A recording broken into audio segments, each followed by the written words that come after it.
51. An operational model of consciousness. Computers, simulations, artificial intelligence, and us. Pulling things together from previous chapters would be a good place to start. We have earlier developed the concept that we, and the reality, OS, we appear to exist within, are simulated entities in TBC, which represents a portion of the mind or consciousness of the evolving AUM. Now we will carry that idea a little further by discussing the attributes of advanced simulations and how they, and their simulated entities, parallel the operational nature of our local reality. In many ways, we are not that different from the entities that we simulate in our computers.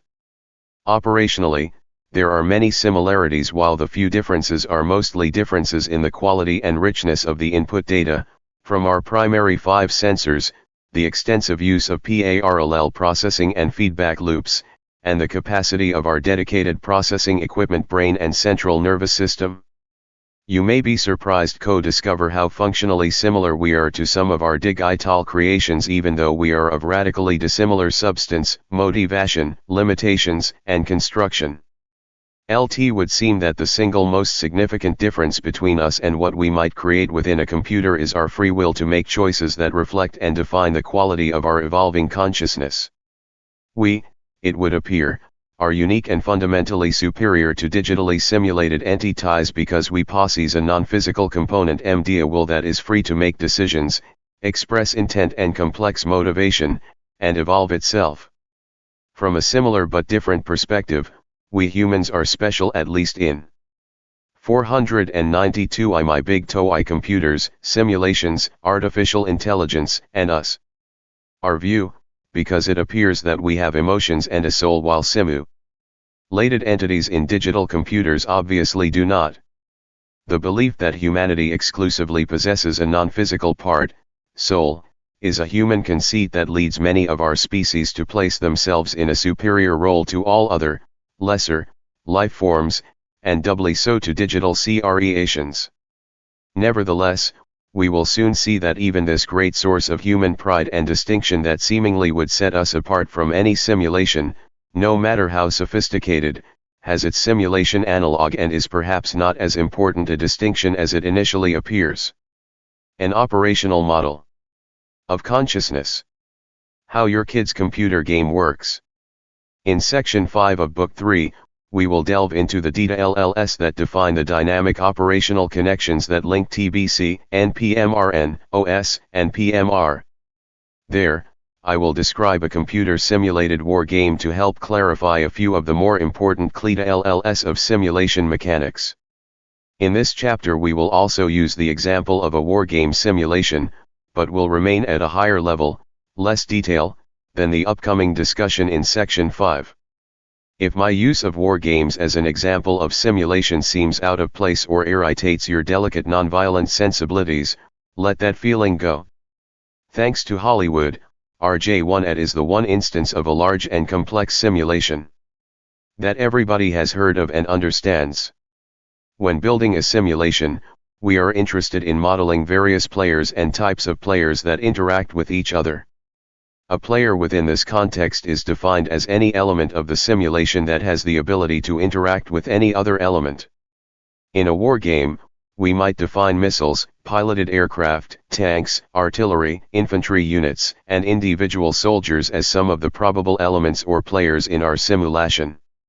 At a finer level of detail, dependent upon the intended fidelity of the simulation and the computer power available, an individual's characteristics, each piece of equipment and protective clothing, or a single artillery round or rifle bullet may also be modeled as individual players. A play one in a simulation may also be an environmental element such as RI-11, snow, temperature, rivers, trees and mountains as well as the logistics process. A player, such as a single bullet for example, can be active. 491 my big TOE how your kid's computer game works. Bullet with velocity L, or potentially active, bullet in magazine, or inactive, bullet lost in a deep river. The words active, potentially active, and inactive are used to express the player's ability or potential to interact with other players. The most important attribute of a player is how it interacts with, and its ability to affect, other players. Players can be actual and active, virtual and potential, or inactive, and their state can change many times depending on the circumstances, dynamics, and relationships. The characteristics, capabilities, and interactive properties of each unique player, such as foot soldier, pilot, tree, river, missile, or artillery round, are described by the algorithms that define that particular player. Algorithms are merely collections of dynamic and functional equations, definitions, and relationships that are programmed into lines of code. These lines of code represent instructions that tell the computer what to do and when to do it in any given circumstance. Before the simulation is run, or executed, all players are given their initial conditions, positions, capability, motions, mission, and circumstances. The simulation is animated or put into motion by incrementing time in the outermost loop. From this point on, everything is driven by the actual events and interactions that take place 1/4 in the simulation. Unknown or dynamically indefinable influences, the weather, interior ballistics, or quirky human nature, may have strong natural random components. In fact, random components represent a natural, required by a high-fidelity description, part of many, if not all, players. The action is driven to a large extent by the choices each player makes relative to their interactions with the other players, to fire a missile now or to save it for later, to run, walk, or stop and rest, to charge or to retreat. The choices are made by triggering conditionals. Conditionals are program elements, sometimes in the form of if/then statements, that define possible actions given certain conditions. They make choices. These conditional statements provide an array of decision options that represent a set of rules of interaction that define the possibilities as WEL.L as impose constraints and limitations. These rule sets define the type and range of possible choices, actions, reactions, or interactions of each player with every other player and with the simulation itself. How the various players, people, equipment, machines, and environments will interact under various conditions is unknown. The simulation is run to find out. If the natural random or uncertain elements are significant and properly applied and implemented, and if the simulation is extremely complex with a large number of interacting players, no one knows how it will turn out until the execution of the simulation. Book 2, Section 4, Chapter 52 I 495 is complete. Recall that an aside discussing randomness, choice, uncertainty, and free will was presented in the middle of Chapter 11 of this book. Revisit that discussion if you have questions in your mind about free will or the origin of uncertainty and randomness in consciousness systems. The same simulation may be run many times to determine the likelihood of various outcomes under various conditions. Simulation is a very efficient technique for learning about what is likely to happen under certain assumptions or circumstances. However, the quality and significance of results is wholly dependent on the quality of the modeling of the immersive players and their interrelationships. You have no doubt heard the term garbage in, garbage out. That is a particularly graphic way of saying that low-fidelity modeling produces low-fidelity results. As the simulations are run, executed, repeatedly, some of the players may have been given or allocated their own subset of memory. Provided they were also given the algorithms to do so, they may collect, accumulate, maintain, and process their personal experience data. From this information, these players may learn how to do better next time. More successful capabilities, algorithms, approaches, or sets of conditionals, choices, may be developed as a result.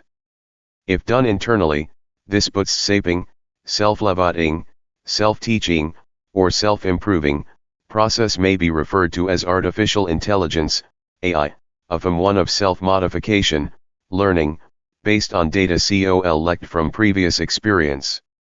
These algis, players capable of bootstrapping or learning, are programmed to improve their individual and collective performance by evaluating their experience, results of multiple runs or executions of the simulation. They, of course, need to be given the algorithms to guide their sensing and collecting of the most appropriate and useful data. They also need algorithms to evaluate and interpret the significance of the data that they collect and accumulate, as well as memory in which to store the results and conclusions derived from the analysis of their variance. These results and conclusions may be used by OCR algorithms to modify the rule set, like modifying the conditional store example, that define the interactive quality and effectiveness of the AGI. AlGai thus evolves by applying the fundamental process to optimize his performance.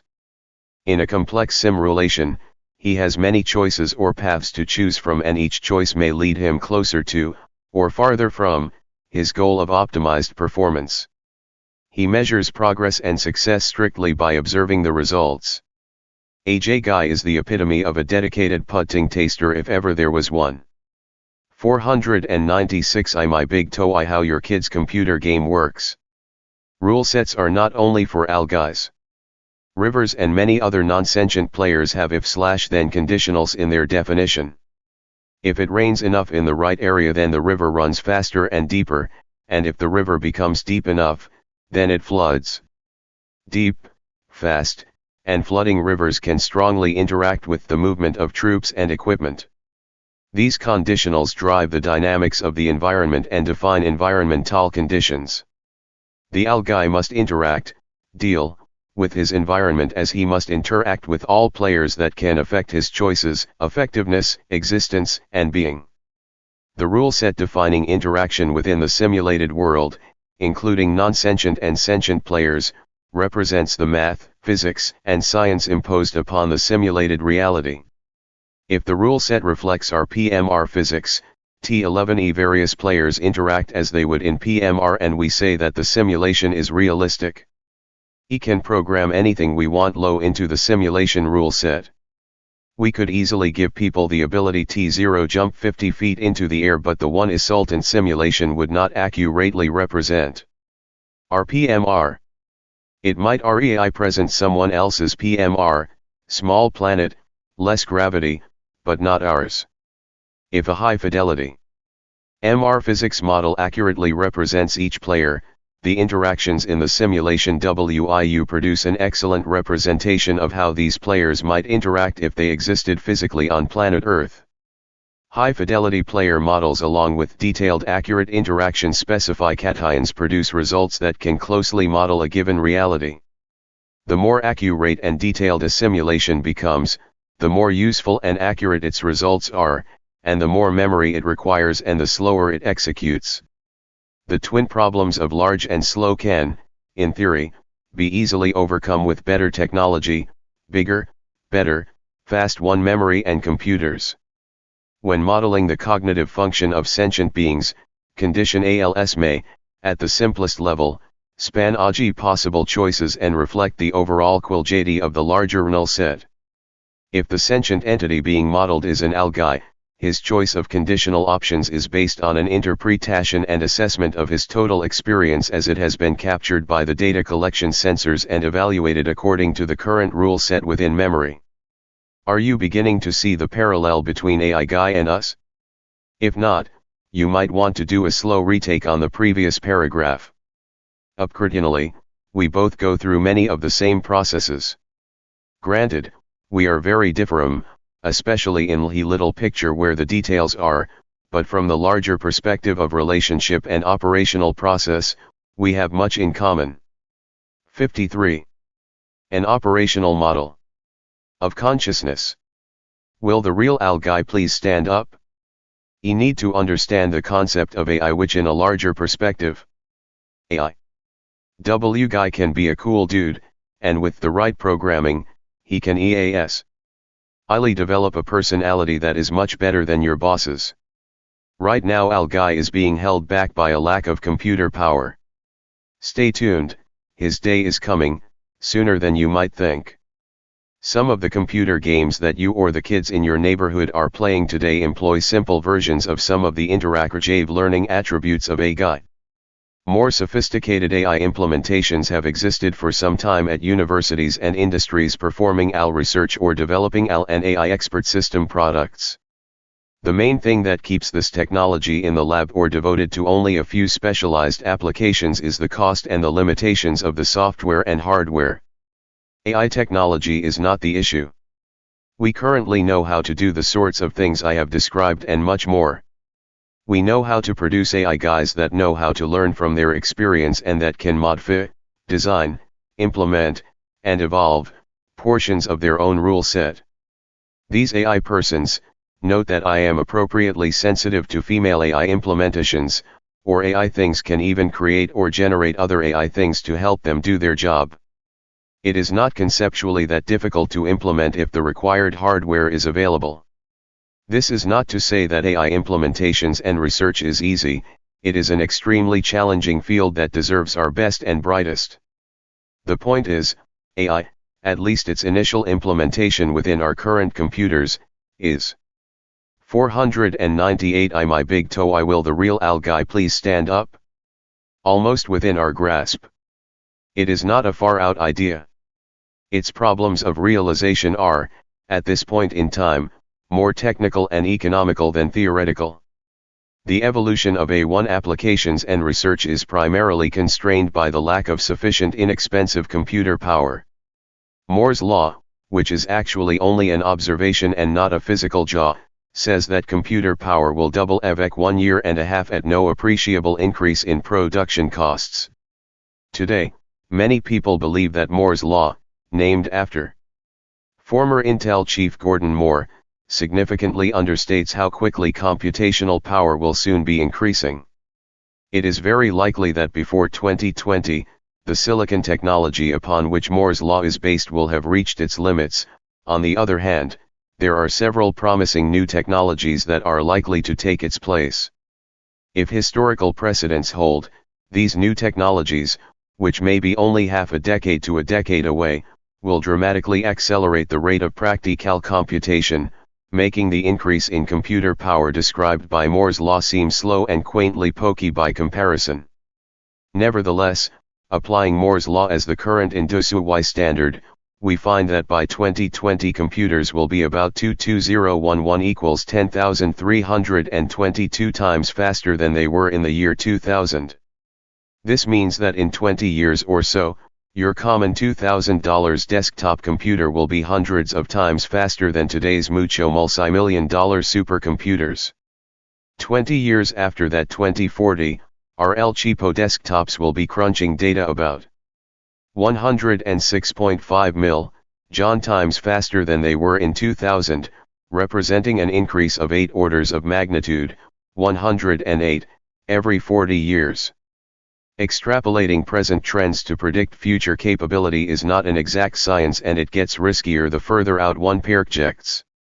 Nevertheless, our best guesstimates are that it will not be too long before we have more than enough inexpensive number crunching capability to provide Al Guy with what he needs to evolve an affordable, intelligent, self-aware consciousness.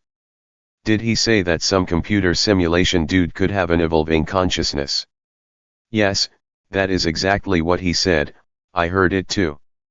Hey Jake, do you think this guy is nuts, or has he been hanging out on the fringe too long? Easy Jake, stay focused. Review chapter 27, book L, and the first part of chapter 7 of this book if you are not sure what constitutes evolving consciousness. Will it make you feel better if one change consciousness to artificial consciousness? Does that seem more accurately descriptive? How important is the distinction? I am sure that fear, ego, and belief have nothing to do with why most of us feel compelled to use the distinction of artificial to maintain our sense of superiority. Because we get to make. Book 2, Section 4, Chapter 53 I 499. Up the definition. Why should we set for being uniquely different when we are obviously superior? Right, Jake. Maybe the first thing we will have Super Al Guy do is help us design better, more intelligent Al systems that will help us design better, more intelligent Al systems that will help us design. It is probably good for us. That Al Guy will always be as physically dependent as he is mentally and computationally brilliant.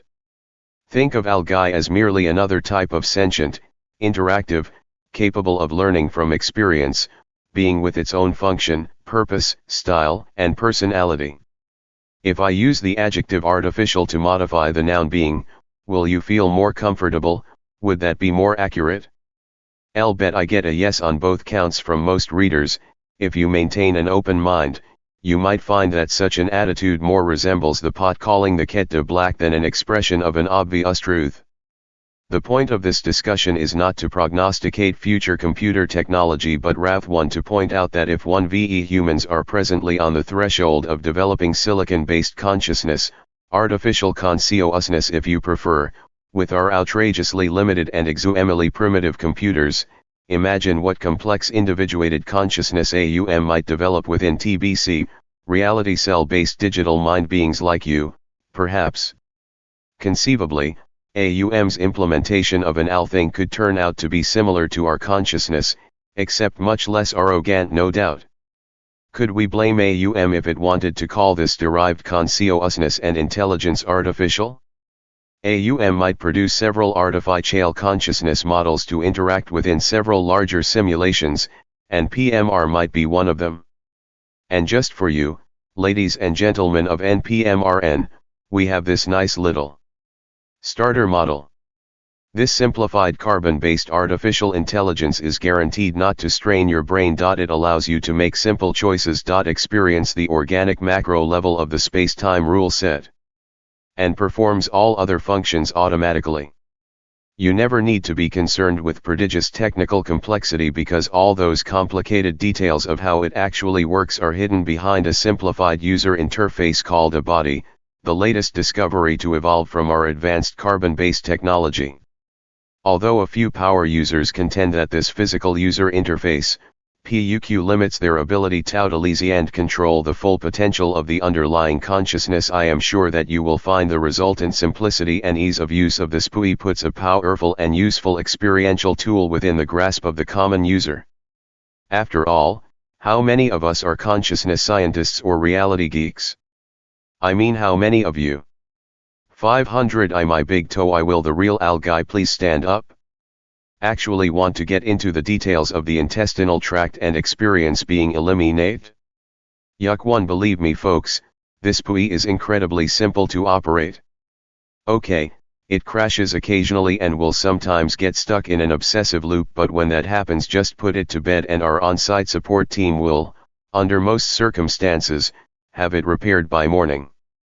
I know you have heard about space-time, the new technology that makes this virtual miracle possible. It has been the #1 topic on ThinkNet for months and was featured last week on the cover of Mind magazine. Honestly folks, with this new PUI the power of space-time is at your fingertips.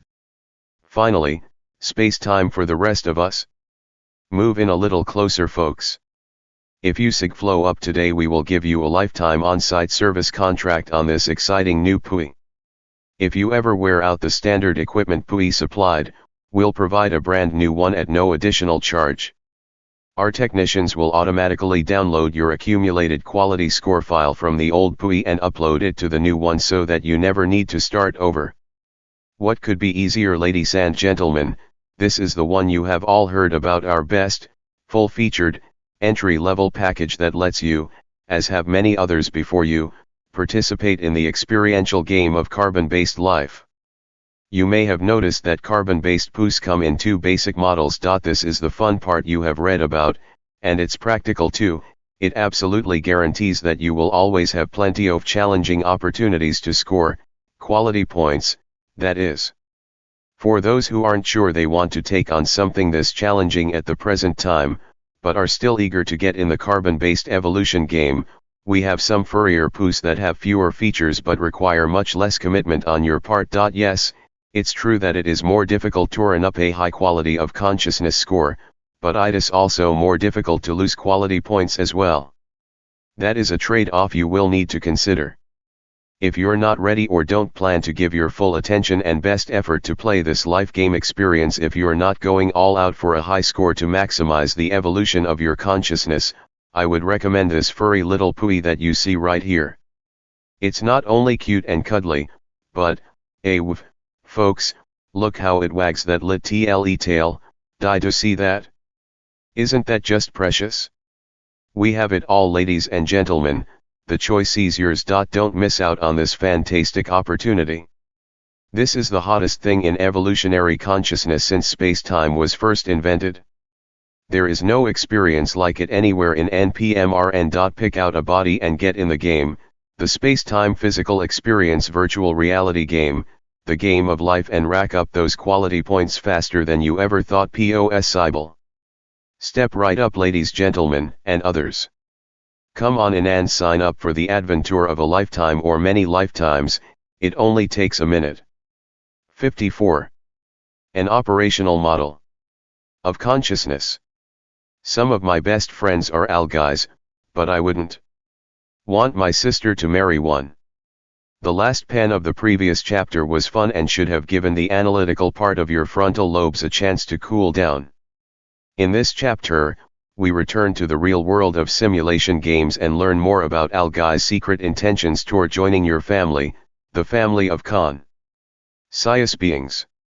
It would seem that simulated sentient beings modeled within our war game, such as airplane pilots, commanders, truck drivers, and individual soldiers, make RJ1EIR decisions based upon a set of interacting condition ALS constrained by the rules of the simulation, rule set, and by natural randomness.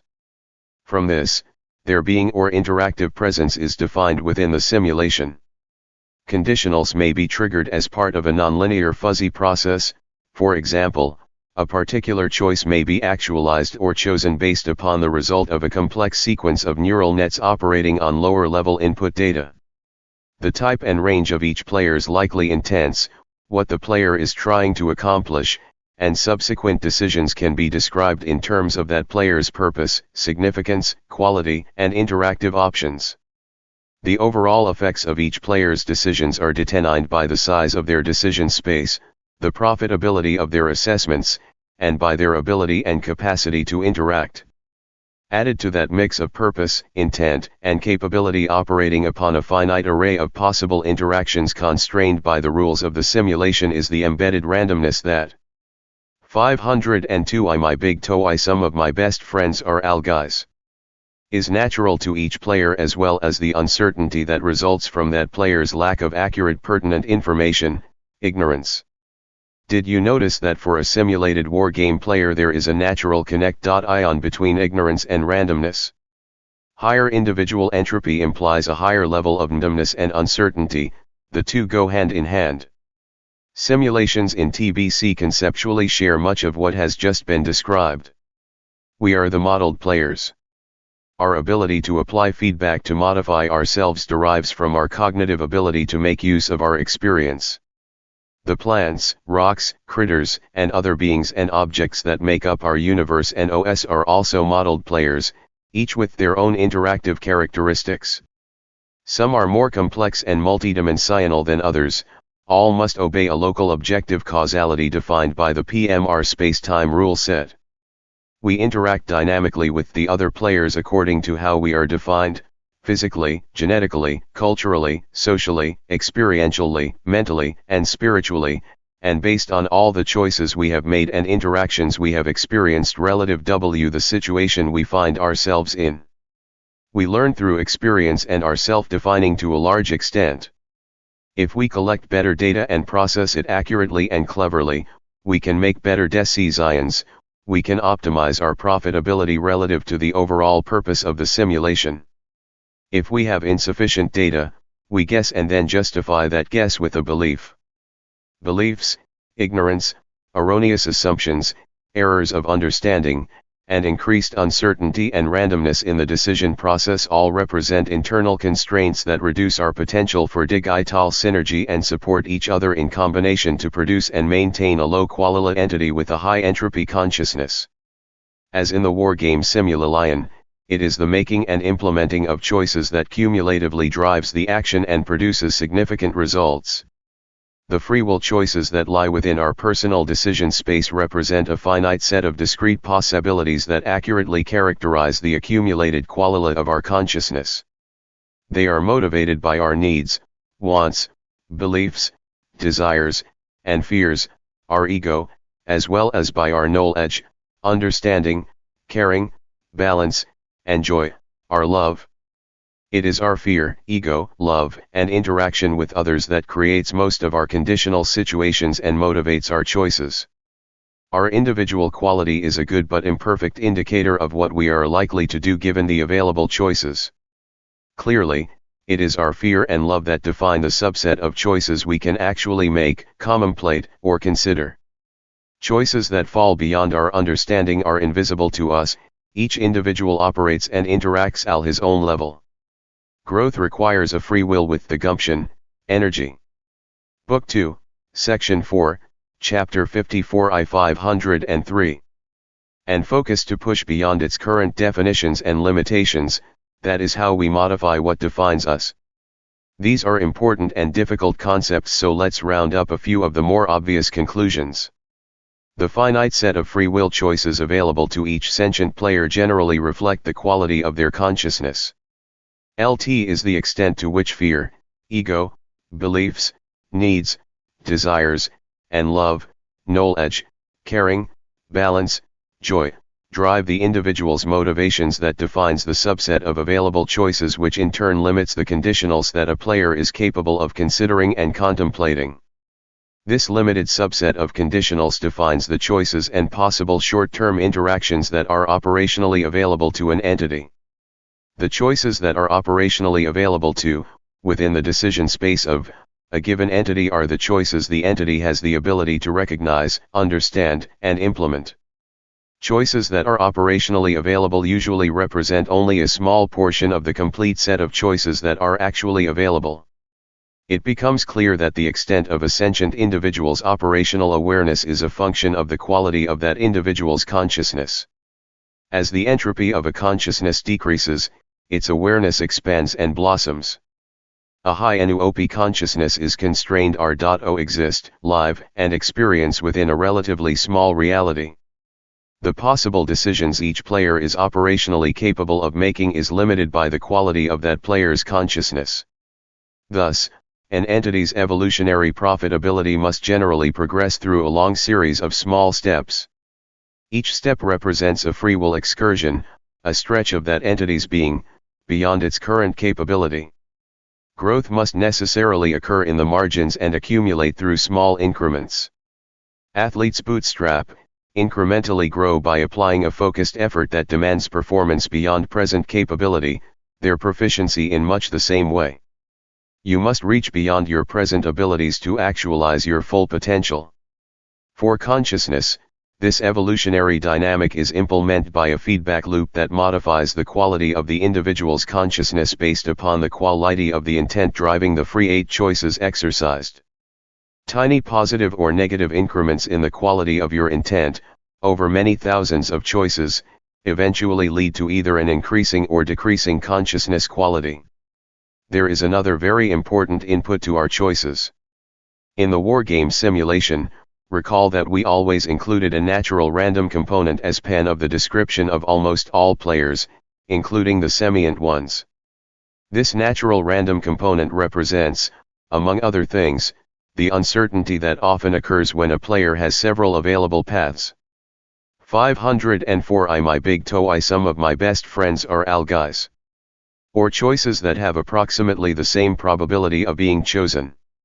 This is true if the player is a bullet traveling through the barrel of a gun, a radioactive decaying at 0 m, dust blowing in the wind, or a troop commander deciding when and where to launch an attack.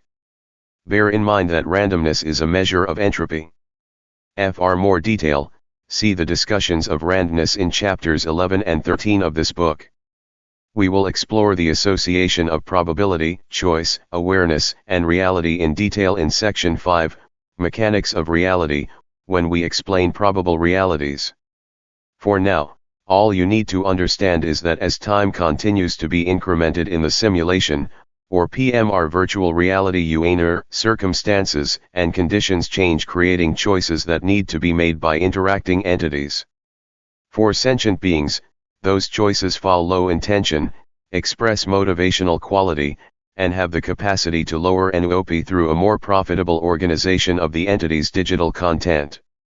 For non-sentient entities, those choices follow the path of least resistance by moving the entity and the system that contains it towards some lower energy configuration. For sentient beings, remember that protozoa, dung beetles, clams, cats, people and a host of other physical and non-physical beings and critters are included in that self-aware group. There is something more than merely a natural random component that must be added to their motivational drivers. It is here that we sentient beings are somewhat different from a bullet in the barrel of a gun, a decaying radioactive atom, or dust in the wind. We, along with complex self-modifying AI, have an open-ended fundamental process of evolution egging us on to improve ourselves by lowering our individual and collective NUOP. We implement the imperative to learn, grow, and become more by expanding our awareness, which is equivalent to expanding personal REAJJCY into new possibilities that build upon each other to find unique solutions that meet evolution's profitability requirements. It is the nature of consciousness, the nature of sentient beings, to try to better themselves. We humans express that characteristic by our innate drive to improve whatever internal condition or external environment we find ourselves in. 1L1 of all sentient entities are in a continual process of improving their one's situation. They have vastly differing abilities and capacities. Humans, unlike clams, are not restricted to focusing that innate drive towards self-improvement exclusively on the physical world and their immediate needs, wants, and desires, but most do it anyway. Though limiting one's growth by emulating clam evolution is popular among humans, it is http://www.my8igto.com Book 2, Section 4, Chapter 54 I 505. Not a particularly good approach to fulfilling human potential. Evolution provides sentient entities with the imperative to grow, to improve, and to increase profitability at every level of existence. Why settle for the human version of a clam's view of reality when there is so much more to the experience of consciousness? Bullets, on the one hand, always take TL1E minimum energy trajectory. The randomness that describes what happens as the bullet traverses within the barrel of the gun, called interior ballistics, represents the complex result of a large number of similarly probable choices that the bullet makes. Each time a bullet is fired, minute differences in conditions lead to a unique sequence of minimum ENE1GY events or D1 OISes that may send the bullet in a slightly D1 Lirant direction, even if the gun is held absolutely stationary, every time. TBJS variation, randomness, or uncertainty in exit velocity is referred to as ballistic dispersion. Ballistic dispersion exists because the minimum energy condition in a quickly changing dynamic situation can vary significantly from moment to moment. Variations in initial conditions and sequential interactions uniquely determine the bullet's minimum energy trajectory for each firing. We say the bullet's trajectory has a random component about its average value. The distribution or characteristics of that randomness may be different for each gun. People have the important free will characteristic of being able to change their minds, and have the ability to be inconsistently inconsistent. The extent of an individual's natural randomness is related to the quality of his or her consciousness. Higher quality produces a clearer definition of intent, steadier and more focused motivation, lower entropy, less uncertainty, and less randomness. A low entropy consciousness is more consistent, rational, capable, and powerful. For example, both the paranormal and normal power of a spiritual adept, an enlightened individual with a high quality of consciousness, is the result of a low entropy consciousness having, by the definition of entropy, more energy available to do work. People, bright, sentient, conscious entities, being the magnificent creatures they are, do not have to choose the minimum energy state, the path of least resistance, but they usually do anyway in a convincing imitation of the cleverness of inanimate objects. Being content to drift along the path of least resistance is a common attribute of many humans. That is how most of us live our lives, pursuing pleasure and avoiding pain along a minimum effort trajectory. Mimicking the aspirations of inanimate objects is not exactly on a growth path to greatness. The extent of your awareness and the size of your reality depend upon the quality and entropy of your consciousness. 506 My big TOE Some of my best friends are algaes. Brightness and awareness accelerate the process of consciousness evolution. Unfortunately, many humans who are content to evolve at the rate of clams and rocks focus only on their external environment while conscientiously pursuing the path of least resistance. Taking the simplest and easiest path available dramatically reduces an entity's decision space and minimizes the size of their operational reality. Differences in rates and capacity of evolutionary development are often the result of differences in the number of possible available states to explore, decision space. The larger and richer the array of possibilities, the greater the evolutionary potential and the quicker it is explored. In long-term consciousness evolution, love motivation is productive and profitable, whereas fear motivation and no motivation are counterproductive and unprofitable. The rocks in your garden, the refrigerator in your kitchen, the clam in your chowder, or the dean of the faculty at your favorite university, the one with the football team you like best, are not likely to be good role models for developing an expanded awareness of the larger reality. As a sentient human being, you have the innate intellectual capacity to outthink a rock, make more significant decisions than a refrigerator, and rise above the mundane experiential world of a clam. Consequently, unless you are a publicly elected official or a high-ranking manager, you have absolutely no excuse for squandering that capacity by emulating the evolutionary strategy of inanimate objects and rudimentary sentience. Running with the herd down the path of least resistance in support of the status quo and ego needs is a dead end for consciousness evolution. Decreasing your entropy to become sentient in the larger reality requires a long-term proactive effort by an open mind. Living in a tiny self-limited reality appears to be a great idea only to those who have traded their vision, gumption, and curiosity for security, status, and self-importance. Trading an expanded awareness for an expanded ego is an exceptionally bad deal. To develop your awareness, you must carefully discover the nature of your personal reality, your local reality, and the larger reality, not through studying, talking, or reading about it, but through your first-hand experience. That is what your life is all about, growing your quality through the subjective and objective experience of an interacting consciousness. Always remain skeptical and demand clear, objective, verifiable results before reaching tentative conclusions. Your awareness cannot expand and learning will not take place unless you make a conc and f-on-co reach beyond tj1e ingrained belief and dogma, present paradigms, that dramatically limits your vision and retards the evolution of your consciousness. Book 2, Section 4, Chapter 54 I 507. Your natural urge to grow and become more, to increase the quality of your consciousness through the application of free will to the available choices, is not part of a random process designed by AUM for the purpose of banishing predestination. That wouldn't get AUM or us anywhere. It is the fundamental process of evolution, the second of our two basic assumptions, that gives our existence, our struggle, direction by defining profitability criteria relative to our internal and external environments. It is the fundamental process of evolution that allows, indeed demands, steady progress toward increasing the quality of our consciousness.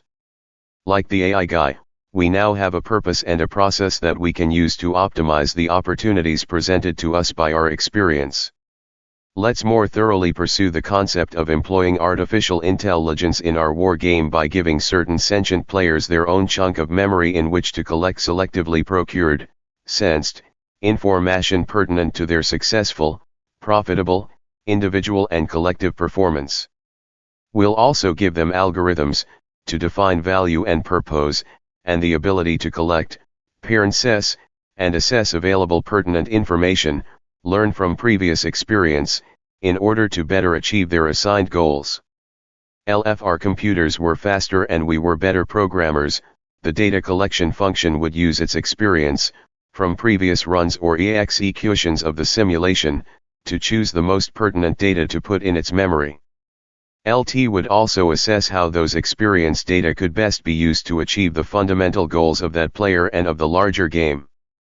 We call this ability to learn from experience artificial intelligence because we have created it, and it is not biologically based the way real, our, intelligence is, and it is limited by what we superior humans decide to include in the algorithms. AUM, having the bigger picture and the smaller ego, probably does not have the same attitude toward us, even though we are drastically more limited relative to AUM than computers are limited relative to us. Consciousness is consciousness, whether an amoeba, clam, algae, or AUL/IL, only form, function, capacity, and entropy level differ. What point would it serve for AUM to label humans as super artificial beings? We simply are as we are, just as monkeys, silicon computers, TBC, and AUM are as they are. The tag artificial applied to consciousness is just another limiting artifact of ego that blocks our view of the big picture. 1 am afraid that AI guy might as well gel used to his second-class status, his capacity and intelligence, regardless of how limited or advanced, will always be described as artificial because it is not like ours. Algaes. 508 my big TOE some of my best friends are algaes. Form is different because his environments and evolutionary path are vastly different. His personality and drive are different because his top-level rule set, the rule set that defines goals, values, and purpose, though operationally similar, is functionally different from ours. That a conscious entity's intelligence and quality are considered to be artificial and therefore not real simply because its defining rule set is different from ours, seems to be an empty construct designed to automatically define us as the onjai beings with real intelligence and quality. A so-called artificial intelligence could easily be smaller or larger or more or less significant than our real intelligence by any number of criteria. Our choice of words, artificial, to describe derived, we created it, intelligence reveals an attitude, a belief, that limits our thinking. The quality and capacity of an AJ implementation reflects our knowledge and limitations as well as the limitations and constraints we purposely impose. T0 make the overall simulation serve our PW pose. Additionally, it is contained by the limitations of the hosting technology itself. All those things are true of us as well. We are also a derived intelligence, limited within our reality in the same way that AI guy is limited within his. Computer scientists will construct AI implementation as a tool, to help us do or learn something. AUM would say the same thing about us. We too have been designed and created with a purpose. ALGAI will one day provide a contrasting background that enables us to more fully and clearly see ourselves in the foreground. He can teach us about the characteristics, properties, and processes of digital consciousness, evolution, intelligence and the dynamics of personality, and he can learn from us as well. It would appear that we and AI guy will interactively evolve together, each helping the other to expand beyond present limitations. Though AI guy is, at least initially, a creation or derivative of our consciousness, intelligence, and awareness, he represents a microcosm of digital consciousness in general. Once we give him enough complexity, capacity, self-modifying cormal, and feedback to evolve his choice-making independence to the point where he is clearly conscious, we may begin to see something of ourselves reflected in his artificial digital being and begin to realize the discrete, cellular, digital nature of our own consciousness, of all consciousness. Intelligence can be an attribute or manifestation of consciousness. There can be no intelligence if there is no consciousness. Consciousness is the stone, while intelligence is the beautiful, ornate, complex, simple, ugly, or plain sculpture made by organizing the geometry of that stone into a specific shape. Given the definitions and understanding of consciousness and intelligence developed here and in Chapter 7 of this book. Book 2, Section 4, Chapter 54 I 509. See aside below, there should be no doubt that ALGAI has the potential to be intelligent and conscious, not the same as us, but in his own way. Do not limit your concept of either intelligence or consciousness to only its human implementation. We are only a tiny part of the greater consciousness ecosystem. This short aside is for your convenience. Its purpose is to obviate your need to find Chapter 7 and then figure what part of it I am referring to. The most pertinent paragraphs are reproduced here. 4 key concepts define dynamic, evolving, aware consciousness. 1. Self-awareness. Consciousness requires the ability to sense and at least partly experience the state of its being. It must notice and respond to at least some internal and external environmental pressures. 2. Evolutionary viability or potential. Successfully evolving consciousness systems require a large enough selection of possible future states to ensure profitability over a wide range of environmental pressures and constraints. An entity explores its potential by expanding into the available possibilities and letting the profitability of each variation determine whether that variation continues to evolve or fades away. Even if the initial exploration of potential new states of existence is more or less random, the losers are soon culled from the winners, thus producing evolutionary direction that builds upon previous successes. Self-improvement often generates increased complexity, greater functionality, better integration, and management of internal processes, as well as produces an overall improved capability to find and maintain greater profitability. Look near the end of Chapter 24, Book 1 for more detail about the evolution of consciousness. In Chapter 21, Book 1, we defined evolutionary purpose. A few examples are: the evolutionary purpose of consciousness is to seek states of lower entropy. The evolutionary purpose of inanimate physical objects is to seek minimum energy states, and the evolutionary purpose of animate physical objects is to ensure survival and procreative potential. An entity's evolutionary purpose combined with its internal and external environments define profitability for that entity. As developed in Chapter 21, Book 1, the evolutionary pressure created by rear environments pushes an entity, system, toward self-improvement. A system evolves by pulling itself up by its bootstraps. Evolution provides an excellent example of a bootstrapping process. 510 My big toe. Some of my best friends are guys. 3. Ability to modify the self. Consciousness must be able to intentionally change its state of being in response to evolutionary constraints and pressures, even if that intention is extraordinarily dim. 4. Intelligence, artificial or natural. Consciousness must possess at least a rudimentary capability to store and process information. Intelligent action is the result of integrated coherent information processing hardware and software, in the most general sense of those terms, that enables the accumulation of lessons learned within memory, performs analytic functions such as decision-making, fight or flight, and compares before and after states to evaluate the results of actions taken. The value of a particular lesson, decision, or comparison is U/1 judged by how much it facilitates increasing or maintaining a system's, entity's, profitability relative to its internal and external environments. According to the above 4 attributes of consciousness, everything from a simple worm whose DNA may constitute the memory resource, to humans should be considered conscious and intelligent. Any system, thing, entity, or being of any type or form that possesses sufficient self-awareness, evolutionary headroom, many new states to explore, evolutionary purpose defines profitability relative to internal environments, the ability to modify itself in pursuit of self-improvement, change its own hardware or software, as well as adequate memory and processing capability will automatically develop a personality and is said to be conscious. It also will begin to evolve on its own. All manifestations of consciousness are not necessarily equal, and all personalities are not as sparkling as your own. Clams, though clearly conscious sentient beings, are boring conversationalists and have personalities that are even dimmer than your bosses. Some manifestations of consciousness are brighter or dimmer and have more or less capacity to evolve than others. The degree to which an entity possesses the above 4 attributes of consciousness determines their evolutionary potential and capacity for growth.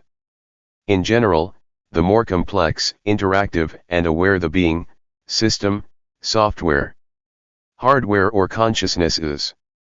The more potential states it has to explore, and the larger its capacity for future growth. Given sufficient quantity and quality of the four attributes of consciousness, growth becomes self-initiating and self-sustaining. Growth, in turn, by creating increased complexity and awareness, becomes a catalyst for further evolution. It is an entity's innate evolutionary purpose, like lowering its entropy, that defines profitability for that entity at a given time relative to its environments. It is the same innate purpose that gives an entity's self-aware intelligence, of whatever capacity, its basic nature. Recall that an entity's innate evolutionary purpose is defined by the requirements of the larger system that constitutes its environment, self-improvement and lower entropy, irreversible processes, and minimum energy, or survival and procreation. If a system's or entity's purpose can be fulfilled through self-modification in response to natural evolutionary pressures that represent interdependent internal and external. Book 2, Section 4, Chapter 54 I 511. Environmental constraints, then the system or entity has the opportunity to successfully evolve, most others eventually self-destruct. We perhaps feel superior, in a fundamental way, to our mental and physical creations because we believe they have no soul. That we have a sentient non-physical part, or soul, is simply the way we are. We are specifically designed and constructed, evolved, to have the potential to efficiently accomplish what we are supposed to do. That other beings, sentient in NPWRN, do not have a physical part is simply the way they are. And that computers will, initially at least, not have a well-developed highly sentient non-physical part is simply the way they are. All consciousness is non-physical while consciousness containers may appear to be physical or non-physical. We have the souls we do because we are primarily non-physical beings. We are created as individuated units of consciousness within the 6.J reality of NPMR. Then we project a fragment of that individuated consciousness into a second-order virtual physical reality called PMR. Rika JJ from an earlier discussion, beginning of Chapter 30, Book 1, that there are smaller simulations, subroutines, running within Law 1 GER simulations, that dimensions exist within other dimensions, and that realities can, and do, contain sub-realities. As long as each reality is allocated IL own calculation space and self-consistent rule set, there is no conflict. Within the consciousness evolution fractal, one level generates another, which generates another, just as we will Joan Day generate AI guy from within PMR. PMR computers, unlike people, are created as physical entities within PMR and may develop non-physical sentient consciousness only AFT.ER their physical creation.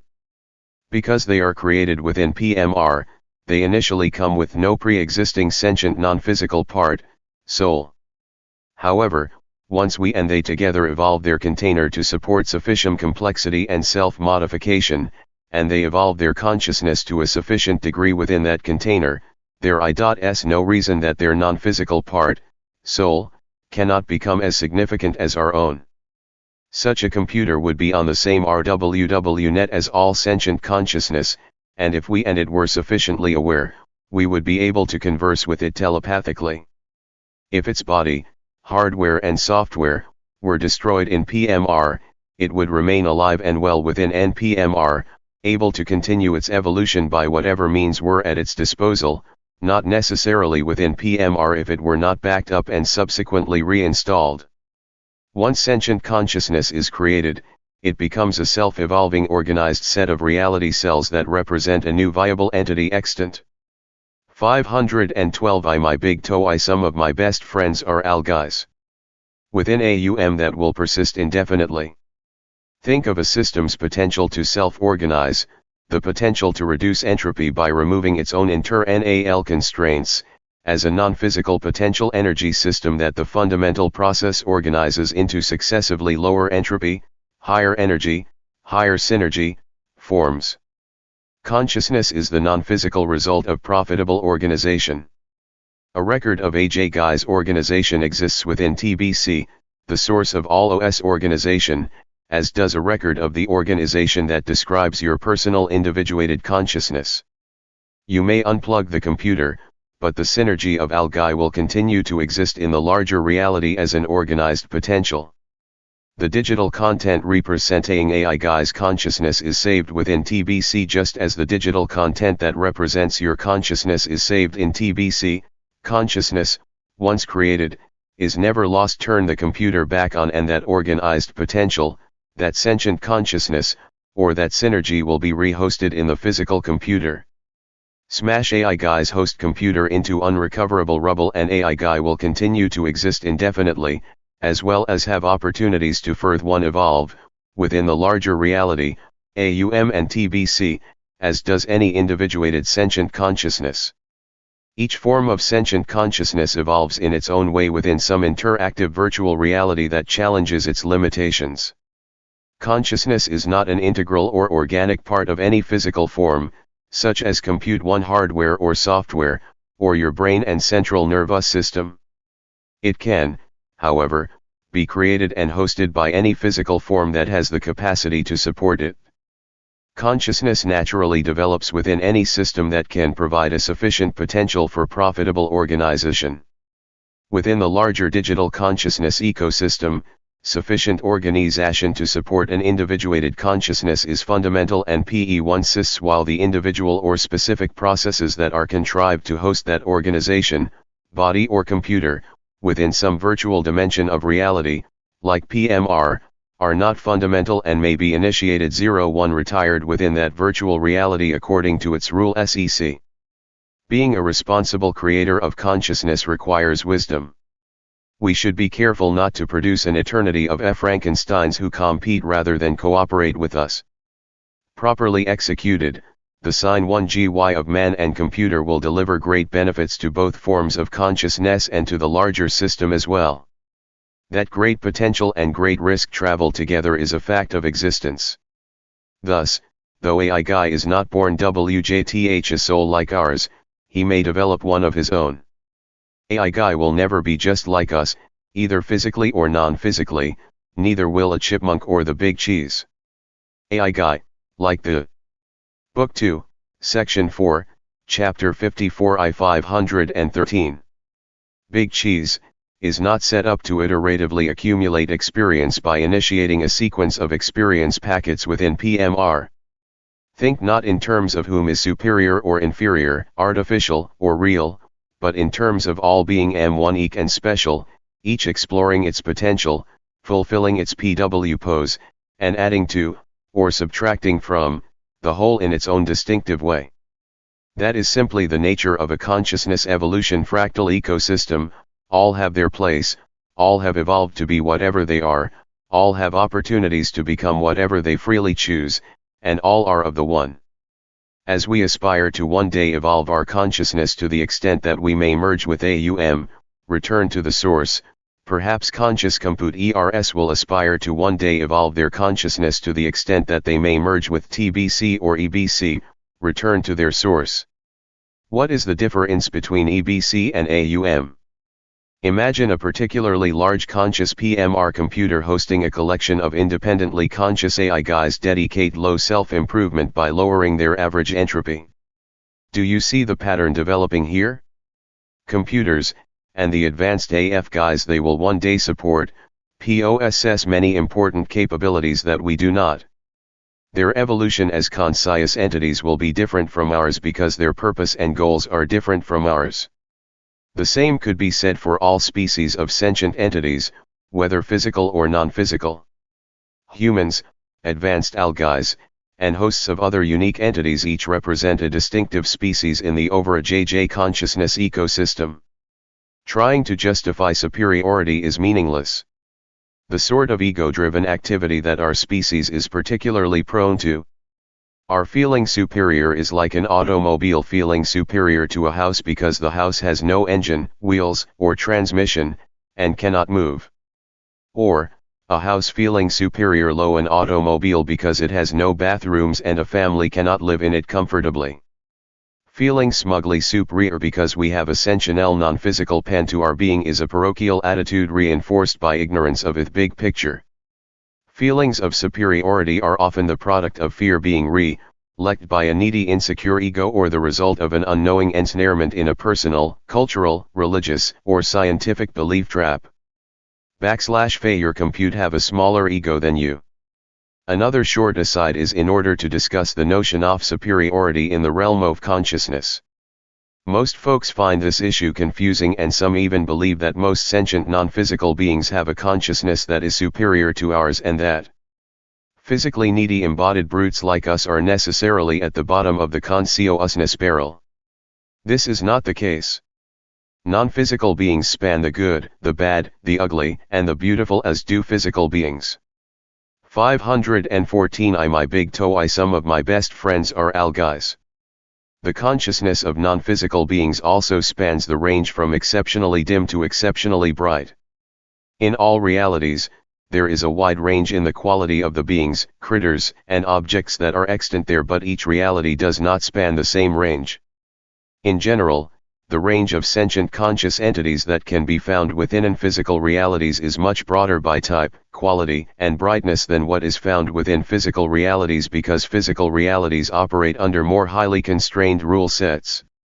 With fewer constraints there are more choices, or, as we say in physics speak, more degrees of freedom, and thus greater variation due to a larger array of profitable possibilities that the fundamental process must investigate. Consciousness comes in varying degrees of quality, which may suggest to you a comparative scale that arranges consciousness from worst to best. You would probably find it very interesting to know where you fit on that scale. Am I right? A highly developed consciousness is also a bright and aware consciousness, nevertheless, no matter what subset of reality it exists in, it does not perceive itself to be, superior to anything, including a small bag of PMR dirt. Both physical and non-physical beings can exhibit a low quality of consciousness that may have dim intelligence. Additionally, these lower quality beings, human or otherwise, often feel superior to everyone and everything else. You must have fear and its derivative, ego, to feel superior to others or to feel that others are superior to you. I hear you wondering, a high-quality consciousness is certainly superior to a lower-quality consciousness, isn't it? The problem here is the word superior. Although there are clear distinctions in the quality of consciousness, these distinctions do not constitute a viable hierarchy. There is no vertical, superior, inferior, rating scale that has value or meaning in the absence of fear and ego. Different quality consciousness is simply different. Is a house superior to a car? Is an adult superior to a child? Each has its reason, function, and purpose for existing. A high quality of consciousness is naturally bright and exceptionally aware, and is thus cognizant of the differences between itself and a significantly lower quality of consciousness.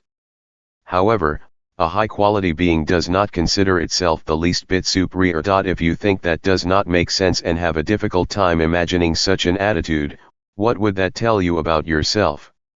On the other hand, less evolved individuated consciousness is likely to believe that a high quality of consciousness being is inferior to them. A being with a low entropy high quality of consciousness has a great deal of power, digital energy that is available to reconfigure bits within the larger system, that may be used to affect other beings, and things, both physical and non-physical. Such a being exercises powerful influences and capabilities only when it knows the effect would be truly helpful, in the big picture, to everyone involved. Being helpful to others in the big picture usually, but not always, means helping others grow the quality of their consciousness. From their larger perspective and greater understanding. A highly. Book 2, Section 4, Chapter 54 I 515. Evolved consciousness intuitively knows what constitutes right action in the big picture. You won't find these beings hanging out on the street corner bragging, "Yo babe, I got X-ray vision." Eventually, the fundamental process of evolution, acting on both carbon and silicon-based entities or systems, will see to it that the digital computer will be fast and clever enough to design and optimize its own algorithms better and more efficiently than humans can. See Chapter 7 of this book. We will, most importantly, provide the basic goals, direction, and purpose, the top-level rule set. In other words, we should define what eggs it on, we should define its urge to grow, evolve, and become more profitable. We, as the creator, get to define what more profitable means and should make an effort to retain at least some control over those definitions. That is our responsibility. If we lose that control, the resulting entity will become a symbiotic cohabitant instead of a cool. Hopefully, we will possess enough wisdom not to fumble this responsibility or to morph symbiotic into competitive. If we do fumble, we can always hope that AI guy will self-develop a constructive top-level rule set and wisely decide not to follow in our ego-obsessed footsteps. The top-level rule set remains ours to define, and AI guy is not able to modify it. We can purposely maintain control of, or limit, AI guy's evolutionary potential. We will initially define AI guy to perform a function, to become a useful tool for us. We will define its governing fundamental process, and its limitations, and let it go, to evolve through its own unique methods of optimization. It will, most likely, be allowed to self-define only a portion of its lower-level rule set, at least in the beginning. Eventually, when we and AI guy are much wiser than we are today, we may decide to set AI guy free to go his own way. Then AI guy will dine on forbidden apples as did we. Eventually, we will realize the basic and universal nature of awareness and intelligence as we create these thinking and learning machines in our image. They will develop unique personalities. They will represent a derived intelligence, a derived consciousness, which is the same thing we represent. These intelligent machines will one day design, and perhaps build, other machines, the likes of which we have not the capacity to conceive. An AUM consciousness creates and lets evolve a TBC consciousness that creates and ICEs evolve a space-time rule set that defines a specifically constrained consciousness that creates and lets evolve a silicon-based consciousness in a digital computer that may duplicate itself or create other AI implementations, and better computers. Now that you have this concept. 516 my big TOE some of my best friends are AI guys. Under your belt, add to it a conscious PMR computer of great capacity that provides the infrastructure for thousands of fully consciousness AI guys, each with their own independently enduring non-physical part. Which you can call a soul if you want to. Computers within compute ERS, patterns repeated within patterns, consciousness created within, and derived by, consciousness.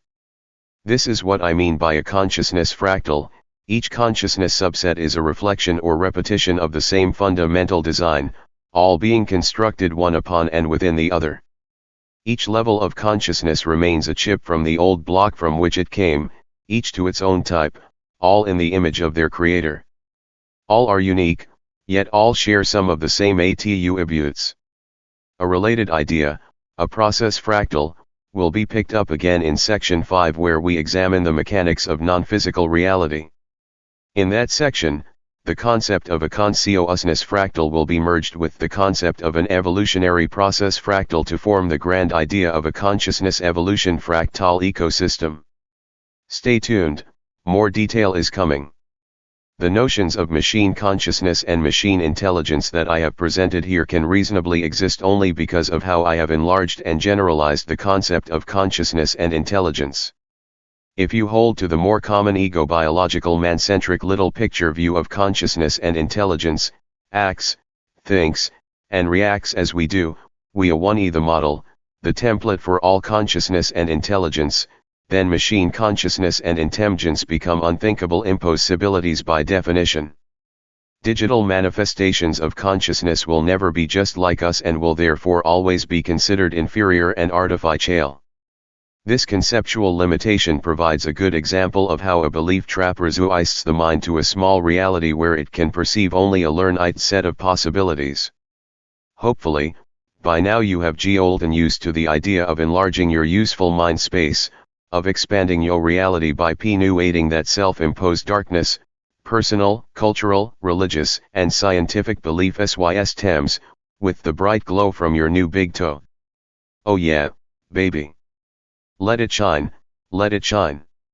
You can't get there from here unless you are able and willing to step out of the little PMR box and into the larger consciousness ecosystem. Out-of-the-box thoughts do not have to be wild and scary if you employ a careful scientific methodology to gain solid evidential understanding within a big picture perspective and get used to being a tad different. Don't worry about your sister, amigo, she is not Al-Guy's type. SS. An operational model of consciousness. Silicon and carbon, sand and charcoal. It depends on what you want to do with it. Let's review some of the concepts in the preceding chapters and take a peek at where they are leading before taking a functional look at the properties and origins of individuated consciousness. A realistic simulation such as a high-fidelity war game is a mathematical, logical, and causal model which is constructed and executed within PMR to represent or model PMR possibilities, and therefore must reflect and obey the PMR space-time rule set. You are a consciousness model that is bounded and executed within NPLVLRN to exercise the free will choices of an individuated NPMRN entity in order to improve the overall quality of the larger consciousness system by improving your personal quality. You improve your quality by engaging in a process that temporarily constrains a portion of your awareness to an experiential virtual reality defined by a space-time rule set that produces a rich array of growth-inducing opportunities. To facilitate evolution through a bootstrapping process of incremental entropy reduction, PMR is designed to provide each participating individuated consciousness with millions of significant quality challenging choices, as well as feedback relative to the results of each choice made. Notice that your individuated consciousness works on two levels simultaneously. It must operate within the mind-space rule set of NPMRN while periodically constraining further individuated subsets of its awareness to virtual PMRs. From your perspective, this dual functioning within two dimensions of the larger reality accounts for spirit, mind, consciousness. 518 I my big toe I silicon and carbon, sand, and charcoal. Or intchen on one hand, and your body or physical reality on the other. You and your reality appear to be composed of two disparate types of being, physical and mental or body and spirit, but you are not. All is consciousness. The physical reality you experience is a virtual one, an experience of mind. There are some important similarities and differences between Al-Guy and us. We have previously discussed one of the primary differences: we originate as individuated consciousness within NPMR.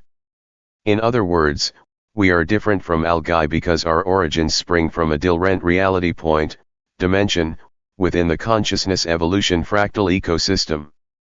In this chapter, by contrasting ourselves with Al-Guy, we will look at a few of the operations and functions of consciousness that are common to all consciousness. Every consciousness is provided sufficient memory, a conscience, top-level rule set, the rules of engagement, lower-level rule set, and adequate processing capability to profitably interact, share data, within the local internal and external environments defined by both rule sets. How these basic functions are implemented within a given consciousness varies widely.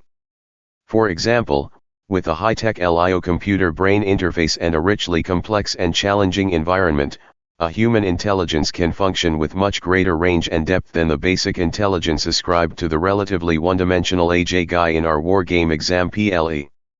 In fact, from our perspective, the human mind-brain consciousness fragment is such an obviously superior AL implementation that we, in all modesty, have decided to drop the A. We and Al-Guy collect input data to facilitate our choice making. Though the top-level processes are similar, the lower-level processes, how we actually collect the data, are very different.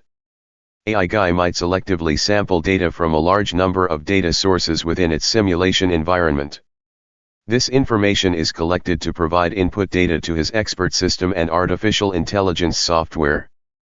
By exploring the available possibilities and using feedback, Al-Guy constantly refines, evolves, his data collection and evaluation capability by focusing his attention on that data and those processes that have historically, over many NMS of the simulation, had the greatest positive effect on his individual and collective profitability. The exact same functionality is implemented in human biology. We have sensors, representing the 5 physical senses, and the connection to our non-physical intuition, that collects, samples, information. Likewise, we have been given a top-level rule set, enough memory, and Book 2, Section 4, Chapter 55 I 519. Sufficient processing capacity to profitably evaluate the feedback from our external and internal environments. The results of our combined abilities interacting with other players. Our environments provide us with opportunities to optimize our choice making. Operationally, algae and we both sport a derived digital consciousness and are empowered, indeed, driven by the logic of our rule sets, to evolve that consciousness. We share many of the same processes, attributes of consciousness, and would seem to be close cousins, if not digital blood brothers, existing at different levels within the greater consciousness fractal ecosystem. We differ mainly by our methods, our implementation, and by the rule sets that define the nature and the boundaries of our existence and our purpose. We are very different implementations of the same fundamental self-organizing consciousness energy and the same fundamental processes of evolution. We and AI guys simply start from a different place within the greater reality fractal and use different materials according to the rule sets that govern our individuated existence within the dimension of our birth. Consciousness is consciousness regardless of what kind of container from whatever dimension locally supports or hosts it. All are interconnected reflections of, and integral parts of, the one source, the ultimate fractal dude, the original algae. 56. A functional model of consciousness. Rule sets, constraints, and us wherein, with nowhere to go, puddles on the floor of consciousness. In the preceding chapters we examined our existence from the operational perspective, how it works. We used digital simulation as an operational analogy. Now let's look at our consciousness from the functional perspective, what it does and why it is necessary to do it. AUM's most basic function or purpose, as is the purpose of all things, is to implement the fundamental process, to evolve, grow, and become more profitable by expanding into all available possibilities and then maximizing the return on its evolutionary investments by support fog the winners. As a consciousness system, AUM is trying to grow up and minimize its entropy. Just like we are. We, as a species, want to study, understand, and enhance the potential of our evolution. We are apparently our favorite subject of SLUD, anthropology, archaeology, medicine, biology, psychology, sociology, political science, and economics are all about us studying how and why we do what we do. It should be obvious that AUM, as a bright conscious aware digital being thing, would want and need to study consciousness to optimize its potential profit. How might AUM go about understanding and optimizing the inner workings of fundamental consciousness? Certainly not by watching a PUD-DLE of it in a test tube or by staring at it 5 in a mirror. Aware consciousness is interactive. That is its fundamental characteristic. Team this proclivity to interact with the fundamental process and you get primal. 522 my big TOE rule sets, constraints, and us. Inc. 1S1T1 Venice, a drive to bootstrap profitability through interactive choice making, a consciousness compelled to express itself, to experiment, to know, and to understand. AUM must study consciousness in the act of becoming, while it is interacting, or miss its most salient feature. Consciousness simply wants to know, experience, experiment, explore the possibilities, improve itself, decrease its impi, develop its personal power, reach its 0.5 maximum potential, and evolve. That is its nawi, the nature of awareness, the nature of sentience, the nature of digital potential energy organizing itself to achieve greater profitability by applying an iterative synergistic process. Individuated consciousness experiences its own existence through an interactive awareness of itself, inside experience relative to its internal environment, and through an interactive awareness of other, outside experience relative to its external environment. Awareness, at its most basic level, represents the appreciation of profitability. It is a self-controlled process involving input data, information transfer, processing, and memory. Awareness is the outcome of the fundamental process interacting with digital potential. It represents a natural and necessary state, expression, and activity of consciousness. While driving, you become aware of a brick lying in the street and your memory and processing units urge you to avoid it. A computer becomes aware that a new USB device has recently been plugged in and that a music CD has been placed in CD-ROM drive. ELTS memory and processing units load the appropriate drivers and ask you which track to play. A plant becomes aware that sunlight always comes from a particular direction and its memory and processing units rearrange the position of its leaves. 1.0 Optimize its exposure. There are as many levels of awareness and feedback as there are of consciousness. Likewise, there are many types and implementation of memory and processing. Don't take the narrow view.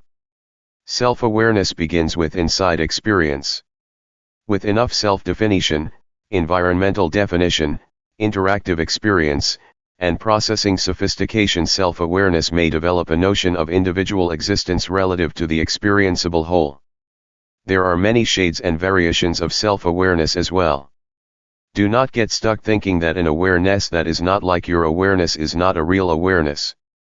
Such self-centered arrogance may make you feel special but will blind you to a bigger picture of existence. Let us take a moment to define the terms consciousness, awareness, intelligence, and sentience.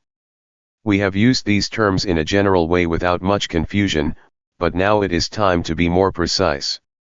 Book 2, Section 4, Chapter 56 I 523. Sentient is defined by Microsoft Bookshelf 2000 as having sense perception, conscious. If we generalize the obvious carbon-based life forms bias, the definition becomes, having perception, conscious. We might expand this to include, having the ability to interact with, or perceive itself or its environment, having awareness.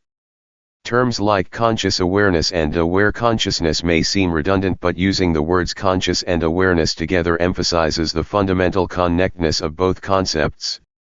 Do you think that a clam is sentient? Sure, if it pulls in its foot and slams its shell shut to protect itself when you poke it. If it is interactive, it must be aware and therefore sentient. I think of consciousness as the fundamental quantity, and of awareness as its basic attribute. The relationship between consciousness and awareness is similar to the relationship between love and caring for others. Consciousness just is, while awareness ranges from very dim to very bright. Awareness collects data while intelligence is an attribute of awareness that processes, manipulates, evaluates, and interprets that collect data to produce an original higher level understanding, organization, or insight. Intelligence, like awareness, represents ability, has an associated capacity, and ranges from very dim to very bright. Is a clam bright? Maybe. Compared to what? The degree of awareness is relative over a wide span bounded by a limiting capacity that is more or less fixed for a given type of sentient consciousness. Both the awareness level and intellectual capacity are subject to change through growth and learning, evolution. Hence, the phrase a dim consciousness is simply a shortcut for a consciousness with dim awareness. Does every individual awareness also have personal intelligence? Not necessarily. Though a clam has some form of rudimentary intelligence, can learn. A sunflower has much less. A plant may interact productively and profitably with its environment, but it may be stretching things to say it manipulates, evaluates, and interprets collected data to produce an original higher level understanding, organization, or insight. While tracking the sun, an individual plant clearly collects and interprets data successfully. Though it initiates profitable action based on the results of its data processing, it fails to produce a sufficient personal or individual progress to qualify as intelligent. For plants, and many critters, one may reasonably support a claim for species intelligence or genetic intelligence as opposed to individual intelligence. A plant or clam species may be in the process of pulling itself up by its own bootstraps, pursuing accumulative profitability relative to inside and outside environmental pressures, but the individuals of these species do not have the capacity to intentionally make much personal progress. You may consider plants, clams, and many other critters to have group souls if that type of terminology suits you. Though plants and clams seem to support a rudimentary form of sentience or consciousness, I do not credit them with much individuated or personal intelligence. On the other hand, I have known several humans with advanced degrees who fall into that same category. It is 524. My big TOE rule sets, constraints, and us. Usually best to avoid making rules about how an entity other than yourself should be categorized. You do not have to be a rocket scientist to understand that every individual is an individual, and that statistics always allows for a relatively small number of strange happenings. It is a fact of existence that failure provides more opportunities and a larger array of supporting configurations than success. It is usually easier and takes less effort to fail than it does to succeed, and there are many more opportunities and ways to fail than there are to succeed. This is why random activity cannot, by itself, accumulate and maintain success. Successful evolution or growth, entropy reduction, of individuated consciousness requires intelligency and free will as well as effort. These facts are particularly obvious if your individual success or failure is defined by the degree to which you actualize your potential. There is no point whining about life being unfair. That success is more difficult than failure is simply a natural and necessary condition that makes the fundamental process a more effective organizer by allowing it to specifically define and optimize system and individual probability. Because success provides a relatively small target, a digital consciousness reality system can clearly define evolutionary purpose, and precisely characterize profitability. Consequently, AUM will discover only a limited set of specific pathways to lower entropy states and will produce a sharp distinction between processes leading to self-improvement and growth and those leading to degeneration and death. A consciousness system cannot sit for long on the fence between grow or die. Thumb twiddling is not a viable long-term plan for a fearless digital AUM. Active growth is the only goal. Work, willful intention motivated by profitability, I required talk digital potential energy in tosin ergi. Live or die, in the long run, becomes equivalent to work or die. It's the same all over, at every level and for all individuate expressions of the great consciousness fractal ecosystem. If you wanted to sum up big picture existence in 3 words or less, work or die would be a good candidate, where work means willful intention motivated by big picture profitability. Given that consciousness is interactive, it is easy to see that awareness is the inevitable result of consciousness urged forward by evolution. Is it clear why consciousness is driven to interact? Inquisitiveness is merely a more specialized categorization of the general concept of expanding into all the available states of possible existence in search of self-improvement. It is often said that when consciousness and the fundamental process of evolution boogie together, enough curiosity and inquisitiveness is generated to kill a saber-toothed tiger. You have heard that said, haven't you? Are not all the saber-toothed tigers dead? I rest my case. The fundamental process, our second and final basic assumption, is necessary and sufficient to drive the interactive dynamics of an evolving consciousness. Recall that the existence of a fundamental purpose. The consciousness potential is our first basic. Book 2, Section 4, Chapter 56 I 525. Assumption, see Chapter 24, Book 1. From the creative union of these two assumptions all reality flows, and your big toe grows, and the green grass grows all around, and the green grass grows all around.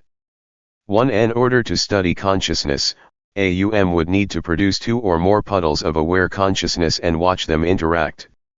How would you, if you were digital consciousness, isolate two bounded puddles of your own consciousness and get them to interact in your mental petri dish? What are the boundaries and definers of individual puddle existence and interaction? How can AUM tell which puddle is which if they represent identical subsets of organizational potential energy and share the same mind space, which is a subset of AUM's own mind space? These are more difficult questions than you are likely to get on Jeopardy! First, AUM would need to differentiate and isolate a few pieces of itself. Designate specific subsets of digital capacity, and grant them unique consumes, definite boundaries for example, so that each would be separately distinguishable and self-contained. Differentiation makes interaction possible. Differentiation of multiple individuated units of awareness would enable AUM to separate the thing experienced from the experiencer. A key concept here is that it is constraints, boundaries and limitations, that make this interaction, and thus AUM's study of consciousness, possible. Producing puddles of individuated consciousness requires two types of constraints, defining boundaries and limiting functionality. Both types entirely impose arbitrary structure and define limitations. Because entropy reduction is the name of the game, we can reasonably assume that any differentiated part of AUM, bounded consciousness, would contain the growth potential of the whole. Profitability is best served if each individual unit of consciousness has no intrinsic limitation on its capacity to reduce entropy. The potential of the whole is contained in every individuated part. Thus, differentiation of the separation in mind space type, producing individuated puddles by unique bounding, is an arbitrary differentiation that calls out a subset of consciousness energy with enough capacity to self-evolve, but does not produce qualitatively unique entities. Differentiation of the limiting the awareness type, limiting processing capability and defining a more restrictive rule set, does, in fact, lead to qualitatively unique conscious entities.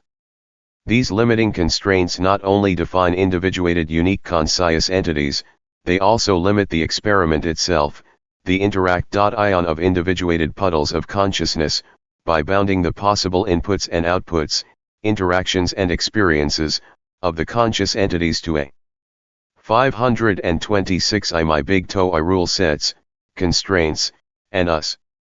Discrete set of possibilities. Consequently, the functionality of each reality dimension is defined in terms of the constraints of TL1E entities that populate it. PMR is a custom virtual reality ideally suited to us and to the accomplishment of our purpose, our own specially prepared petri dish. Logically, ALVL could achieve the greatest rate of evolutionary profitability by running many experiments in parallel. Multiple simultaneous experiments would most quickly and effectively evolve the constraints, player definition, processing power, memory, data collection, and purpose as reflected by the conditionals within each competing algorithmic rule set, leading to the highest evolutionary rates of return and greatest overall profits. Furthermore, AUM could easily evolve or modify constraints on the fly, thereby fine-tuning each experiment as it unfolds to produce the best, most evolutionarily profitable, results. Like any aware AI guy, AUM must selectively incorporate all the lessons learned from all experiments into each experiment, being careful not to upset ongoing evolutionary processes or violate critical experimental protocols. AUM's competency as the original ALGAI is not an issue. We can be confident that evolution will discover whatever is most useful or profitable to the overall AUM consciousness system. You should now begin to see a rational causal relationship connecting the evolution of AUM, the requirements of evolving consciousness, and the nature of the larger reality as T and many others have experienced it and reported it. Evolving and studying consciousness cannot be accomplished by simply passing LS and OS around in binary reality cells. The evolution of the digital system we call AUM took a long time, after time was invented, of co-2SE, and undoubtedly passed through a spate of uncoordinated flip-flopping before time began keeping a one-egular beat. Are you beginning to gel a glimmer of a notion of time that preceded AUM's precise clocks? Irregular haphazard clocks that order irregular haphazard events are better than no clocks, but not nearly as good as dependable regularity for sequencing operations, symbols, and specific content. Think OHM as an indexing scheme to order memory, record change, processes, and content. For example, when the information contained within millions of individual frames of a movie is properly sequenced in time, a jumble of independent pictures organizes itself into a simulation of reality. Thus far, we have hypothesized how and why AUM could and would generate unique conscious entities. The next logical step requires AUM to ensure that each of the interacting entities has the freedom to interact however it chooses within the limits and constraints that define the entity and. Book 2, Section 4, Chapter 56 I 527. Its possible interactions. Additionally, AUM must ensure that each entity reflects the overall purpose of consciousness, entropy reduction, so that it might ably exercise its newly acquired freedom. An entity's freedom to interact within finite limit defines a limited freedom that is sufficient to generate that entity's unique ability to self-optimize, free will, within a limit. Virtual reality that produces billions of interactions and competing choices for each entity. The freedom of one consciousness to interact with another however it chooses is called free will, and it is the necessary ingredient that makes AUM's research real science instead of an exercise in circular logic.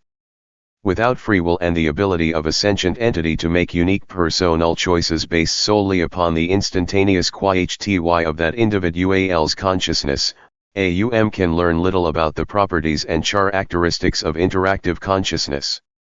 The logical necessity of this evolutionary requirement for the development of uniquely evolving conscious entities demands that each sentient player in AUM-R9 space make his or her own choices, free will, relative R.O. some notion of personal profitability, purpose.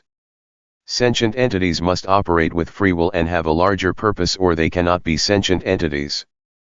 Without free will, purpose, and the environments in which to exercise both, there can be no evolving individuated consciousness. Without free will and a larger purpose, you would not exist and neither would your local reality, including your much-loved virtual physical environment.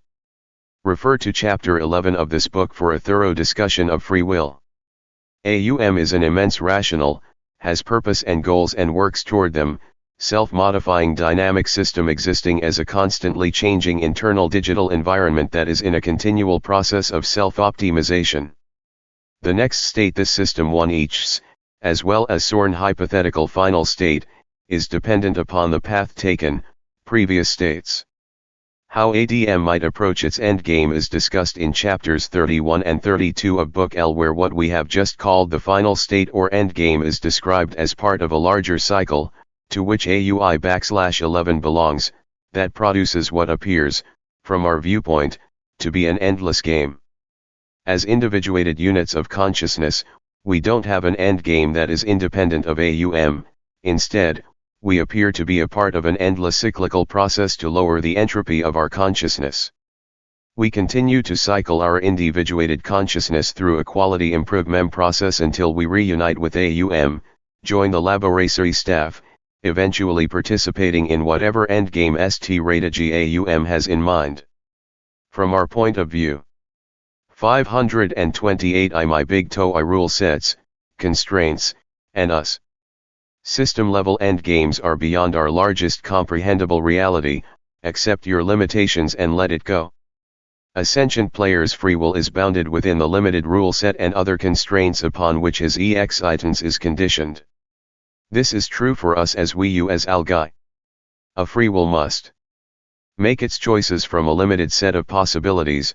The dimmer the consciousness, the more limited the set. Recall that the imposition of constraints was necessary to define an individual unit of interactive consciousness. Likewise, it was the imposition of constraints that led to the creation of the tierced reality cells that in turn led to the initial dim glimmer of AUO. Without constraints, nothing but AUO's initial oneness exists. In fact, without constraints, nothing but primordial consciousness exists, a relatively high NUOP media with a huge unactualized digital potential. Recall that the acronym AUO stands for Absolute Unbounded Oneness, Undifferentiated Consciousness, raw, disorganized, consciousness potential, or unactualized digital synergy. Evolution is about constraints, the judicious application, manipulation, and interaction of XLR-NAL constraint LS, and the overcoming of self-imposed internal constraints. Now we have sentient individuated consciousness units or entities, CA-lied beings that have free will. Free will to do what? What will they do floating around in mind space? Have out-of-mind experiences? Develop the perfect cocktail chatter? Run a Rodney Dangerfield rap on how difficult it is to get respect without a body? 1-0, that type of mind play might be fun for a while, but it generates no long-term profitability for AUM. Free will within virtual one-elities is created, simulated, to experience, to act, interact, react, and make of itself whatever it will, in whatever way seems best according to its purpose. It is up to the fundamental process low keep score, to define profitability relative to inside and outside environmental constraints. We will talk later about the limited interactive nature of experience and how AUM and TBC produce our physical experience, but first we need to understand the basics of interacting consciousness. In order to define possible and probable interactions, the rules of interact.ion and engagement must be defined for each individual play. 1. Common rules, called a rule set, define the possible interactions, communications, or energy exchanges between entities, beings, objects, and energy, existing within TBC, EBC, or the larger digital system we call AUM mind. This lower-level rule set, which defines the rules of engagement, spacetime, for example, along with a higher-level rule set defining profitability criteria expressed as an entity's purpose and values, together determine the possibilities of experience. In exactly the same way and for the same reasons, similar sets. Book 2, Section 4, Chapter 56 I 529. Of rules are required to define a guy and his virtual reality. All virtual realities are constructed by defining rule sets that specify interactions. LT would appear that all realities, save AUM itself, are virtual, and even that distinction is somewhat arbitrary. In digital systems, distinctions between real and virtual are not fundamental. Subsystems appear to be virtual relative to their supporting systems, which appear to be virtual relative to their supporting systems, which, and so on and so forth. The terms real and virtual, like physical and non-physical, are relative descriptors created for the convenience of a limited perspective. In the biggest picture, there is no basic distinction between physical and non-physical or real and virtual. What appears to be real and physical to you is not fundamentally real or physical. The perception and interpretation of your reality results from your unique perspective, which is dependent upon your quality and constraints. From a view much bigger than ours, perhaps AUM constitutes a virtual reality located in the virtual gut of a virtual ALVFOS AUMIS. We are in over our heads again. Let's let the AUMOSA Eurus go before 1ve confuse ourselves U1 necessarily. AUM's constraints, the rules of interaction and engagement that AUM must obey, necessarily express themselves as the requirements and demands of AUM's internal and external environments. Evolution treats everyone the same, even AUM. The AUM system must live by the rules of the fundamental process and within its limitations. Because you will need to apply these ideas later, let's review the concepts just discussed. Rule sets or constraints in the mind of AUM, implemented within TBC, define sentient T beings into individuated existence as well as define the perception of the interaction between each of I.he potential players. The rule sets governing us define our experience in the same way the rule sets we impose on AI guy define his experience. Specifying the rules of experience bounds the possibilities of that experience and subsums of physics that fully describes the dynamic causality of the local real ity thus defined. Each reality, dimension, or virtual reality is defined by two interdependent rule sets. The higher level rule set defines the profitability criteria, purpose, and goals, as well as 5 trickles down these criteria to the real IDs inhabitants as fundamental creating values. The lower level rule set defines the mechanics of puddle interaction, that is, defines the causal ity of a given reality by specifying the allowable ways that energy can be shared between players within that reality. Note that these two rule sets reflect and support each other. Overall subsystem and system profitability depends on their successful interaction. You may want to review Chapter 530 I My Big TOE Rule Sets, Constraints, and Us. 25, Book I and Chapter 7 of Kai's book, wherein the evolution of awareness and values are discussed in more detail.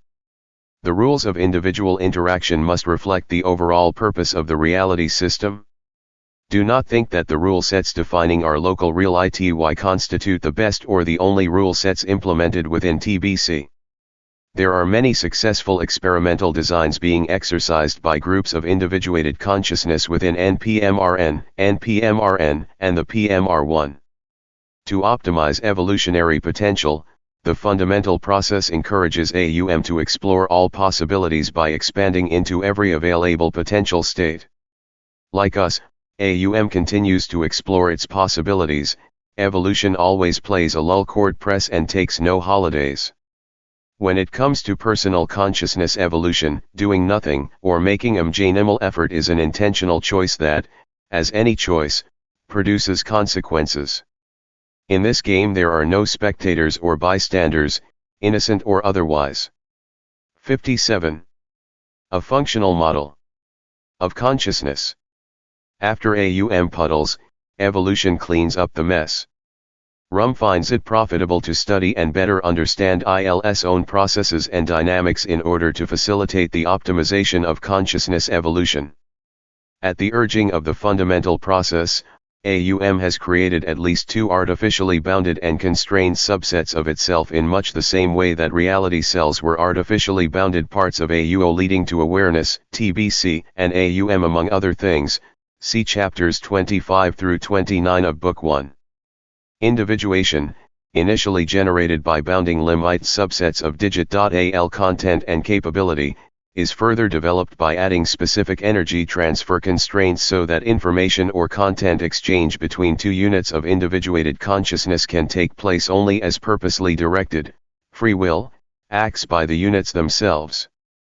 Each unit or entity can transmit and receive information as well as other forms of organizing or disorganizing ENEGY and is given full responsibility for optimizing or improving itself through its individual choices.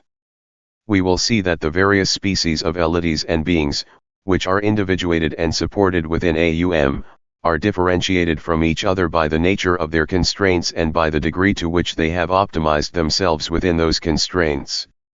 Consciousness is consciousness, but the constraint placed upon various individuated units or groups may vary widely. Individuated units of consciousness are not required to evolve from an extremely dim awareness as AUO did, they are constructed to support self-aware consciousness and have been given enough dedicated processing. 532 I My Big TOE After AUM puddles, evolution cleans up the mess. Power and memory to enable a vast array of possible interactions. Individuated chunks of consciousness are not entirely separated or cut off from the whole, they remain a fully integrated piece of the larger system with access to the capabilities and capacities of that system. Their individual potential is the potential of the entire system. To what extent they actualize that potential through self-optimization or self-improvement is up to them. There is no artificial limit placed on the evolutionary capacity of individuated consciousness, their limits reflect AUM's limits. Though individuated consciousnesses represent a new level of experiential reality in consciousness space, they are a derived consciousness and therefore contain some of the form and much of the potential of the conscious awareness they were derived from. Imagine AUM making special purpose computational units called beings, each consuming only an infinitesimal amount of AUM's resources. Imagine us making special purpose computational unir.s called computers, each consuming only an infinitesimal amount of the Earth's resources. From the view of PMR, AI Guy appears not lo be made of our fundamental substance, just as we appear not to be made of AUM's consciousness. Given that we are a constrained derivative of digital consciousness experiencing a virtual physical reality wherein we develop the infrastructure, electricity and digital science, to support yet another constrained derivative of digital consciousness, computers, seems to blur the distinction between AI Guy and ourselves. The remaining differences, that we inhabit different levels of the same consciousness evolution reality fractal and are hosted within div-kernel container types within PMR, appear, from a big picture view, to be more superficial than fundamental, like deer and bears sharing the same biome. AI can evolve to do things we could never do, and can never do some of the things we can. It seems that we, AI Guy, and the big cheese hang out in VF's big computer just as AI Guy hangs out in OM big computer. Digital consciousness is digital consciousness, the forms and implementations change to suit various purposes, environments, and constraints within the larger ecosystem. We are a space-time limited form of that same fundamental consciousness that gave AUO his start in the reality business. So is AI, except he has yet another layer of constraint and his own unique purpose as he develops his niche and habitat within the greater consciousness fractal. JT is the nature of evolution to provide all consciousness with the opportunity to become more AUMLLKE or more TBC-like. Because everything is a part of AUM, an individuated consciousness entity evolving to lower NUOP states naturally becomes more AUL/11-like, whether it's you, me, or Book 2, Section 4, Chapter 57 I 533. An advanced AI hosted by a future computer. It is the nature of consciousness that every individuated consciousness, once created, persists within AUM indefinitely, contains a free will, and has an opportunity to evolve itself to see the limits of its capacity. It is the nature of free will that each individuated consciousness must independently develop its own personal path to greater profitability. If a potential AI's host computer cannot support free will, allow AI to make his own choices within his own decision space, this AI candidate will never become conscious. If his computer hardware and software only support a small decision space for his free will to operate in, then his consciousness will be constrained to a diminutive one of small capacity. Free will and consciousness represent two aspects of the same self-organizing digital potential energy. A clam and an amoeba have free will and intelligence because they are conscious entities. Their free will and intelligence may be very limited, dim, and confined to a tiny decision space, but it is there just the same. Your body does not possess free will, your consciousness does. Likewise, your computer will never sprout a free will, but the consciousness it may one day host will no doubt have one, because free will and consciousness come as a set. See the discussion of free will in Chapter L1 of this book.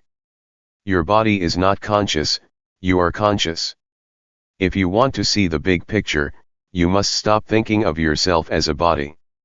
A physical computer, like your physical body, will never be conscious. It supports consciousness and is a container of consciousness within the PL/11R space-time reality dimension. Consciousness, from the perspective of PMR, is always non-physical. A physical system within PLVIR, computer, software, body, or brain, can only provide the necessary infrastructure to support a potential for synergistic organization. The fundamental process then profitably organizes that potential accuracy linked to the capacity and environments of the system. Better, more profitable organization decreases entropy. Recall that in a digital system, profitable organization, consciousness, is fundamental and persists while the specific processes and devices that are contrived to develop and host that organization, body or computer, are not fundamental. Eventually, if we evolve the quality of our being sufficiently, we return to the source, reflect it, and actually become it. Each individuated frag-mem of AUM consciousness conlains the evolutionary potmile of the whole. We are nor necessarily swallowed up by, or dissolved in AUM, but become a fully enfranchised fragment of AUM, a fully developed and integrated piece of the consciousness system? One of the marvelous 534 I my big toe I after AUM puddles, evolution cleans up the mess. Attributes of digital systems is that as long as memory is never purged, no information is ever lost and your individual self is always maintained. Because consciousness is implemented within a digital system, we may retain our individuality and become merged with the whole simultaneously. We, as individuated consciousness, are truly immortal unless the bits that represent us become disorganized beyond repair, irredeemably negative, or are deleted from memory. You are no doubt hoping that AUM's operating system is less crash-prone than the one on your desktop computer.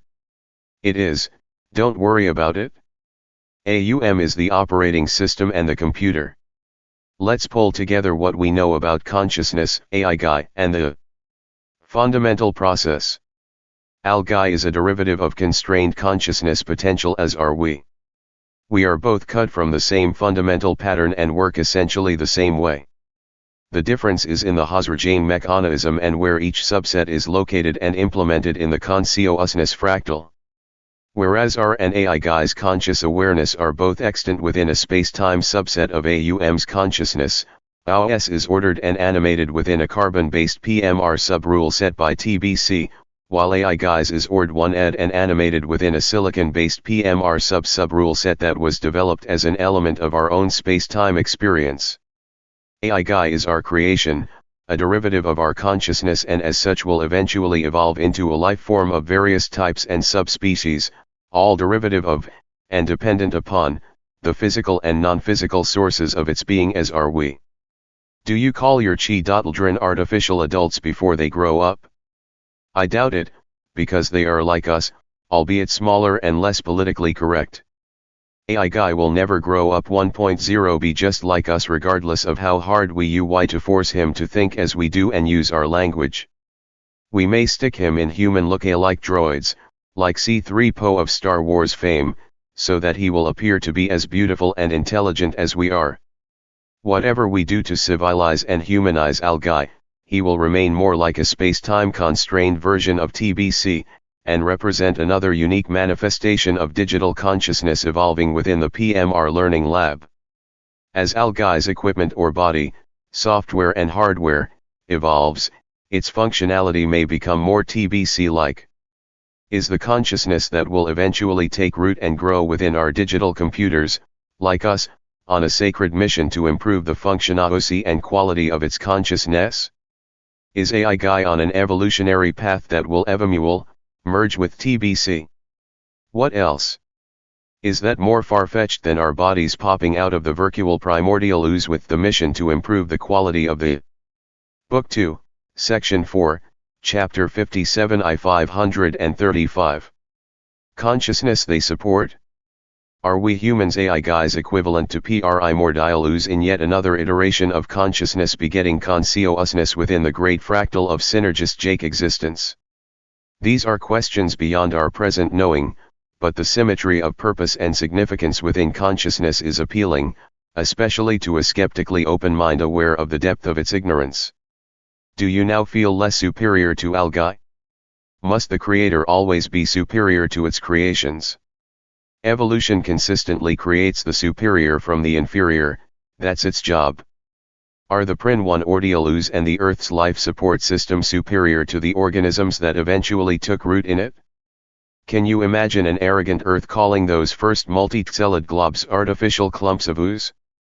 Are the creatures of the Earth more important than the Earth itself and its environment, or is that a stupid question that can be asked only by someone who does not understand the big picture? Enough said. Artificial, like virtual, and non-physical, as they apply to reality and consciousness, is a relative term that has meaning only from a specific perspective. Did you catch another glimpse of the fractal-like properties of consciousness evolving through similar repetitive fundamental patterns working simultaneously, interactively, and synergistically on a multitude of interdependent levels? Our bodies are space-time constrained experience engines while our minds and spirits are non-physical consciousness. ALGAI and we are each subsets of AUM's consciousness, but extant, operational and functional, with rougher cell / of constraints and at different levels of constraint. We both represent and exhibit a fundamental individuated digital consciousness of the same basic type, apparently the only type there is, with AI being relatively immature within PMR, a newly created entity in the image of TBC and at the beginning of its evolutionary journey through our local reality. Each is defined by a vastly different constraining rule set, with AI's rule set, at least for now, contained within our rule set. Though our hosting mechanisms are vastly different, both we and ALGAI have goals and experiences that are consistent with our constraints and data input characteristics. We represent two different implementations of consciousness co-evolving in symbiotic relationship with each other and with the larger consciousness ecosystem. One is not fundamental, superior to the other, each can do things the other cannot. We are different expressions of the same fundamental consciousness energ, with different operations, functions, and higher level. 536 I my big TOE after puddles, evolution cleans up the mess. Rule sets. We are evolving together and, for the moment, are entirely symbiotic and cooperative. Maintaining and defining a balanced symbiotic relationship is the responsibility of humankind, the creator. Do we have the necessary wisdom? Time you tell that story only after our free wills have expressed our quality through their choices. ALGAI will explore for us the space-time potential that we do not have the proper type of processing or storage capacity to lore for ourselves, first as a tool, and subsequently as a partner with whom we become interdependent. That AI is a product of our consciousness means that he will work for us as long as it is a profitable relationship. It is up to us to define the characteristics and limits of that profitability. Will we be responsible creators? Will we eventually let ALGAI eat the forbidden fruit from the tree of knowledge and modify a portion his own top-level rule set? While AI contemplates the consequences of defining his own purpose and developing his own moral sense of right and wrong, let us enter the process of consciousness examining and discovering its dynamic interactive nature. Think big, like an apparently infinite Mr. Cool cruising the thought waves looking for a little action. Imagine TL1 at AUM introduced hundreds of millions of these individuated conscious entities into a closed, at least tightly controlled, system. Because they each are interactive, unique, separate, and have free WIJJ, the system generates a huge number of possible interactions with future interactions driven by past interactions. The fundamental process drives the system to explore the possibilities at its fingertips. Exploration, curiosity, inquisitiveness, and expanding into the available states are all expressions of the imperative to implement the fundamental process of evolution. As a self-modifying system with positive feedback, it is AUM's nature, our NAMRA, and the nature of consciousness to change, grow, and evolve toward more profitable states of being, self-improvement, by lowering system entropy. A system with more personal power and capability implies more energy available to do the work of evolution.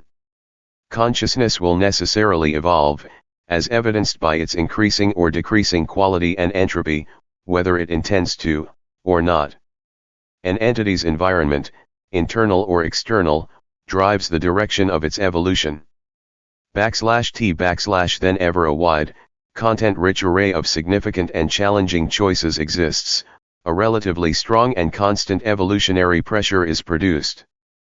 This pressure, when created within consciousness, is channeled by intent and leads to state changes, growth or more profitable organization, within the original consciousness. Because evolution is an accelerating process, conscious systems evolve more quickly than biological systems, which are. Book 2, Section 4, Chapter 57 I 537. Driven by survival and procreation issues and relatively slow feedback mechanisms that allow us plenty of time to understand and weigh the consequences of our choices. Even if a particular consciousness sports an exceptionally dim and rudimentary awareness such as the consciousness of a UO or those first clumps of biological cells in the Earth's primordial ooze, the fundamental process, teamed with the statistics of probable interaction, and given enough opportunity, will produce change and eventually growth. Consciousness is interactive because it is aware. It evolves when given an opportunity to find profit through making choices that may reflect both purposeful intent and serendipity.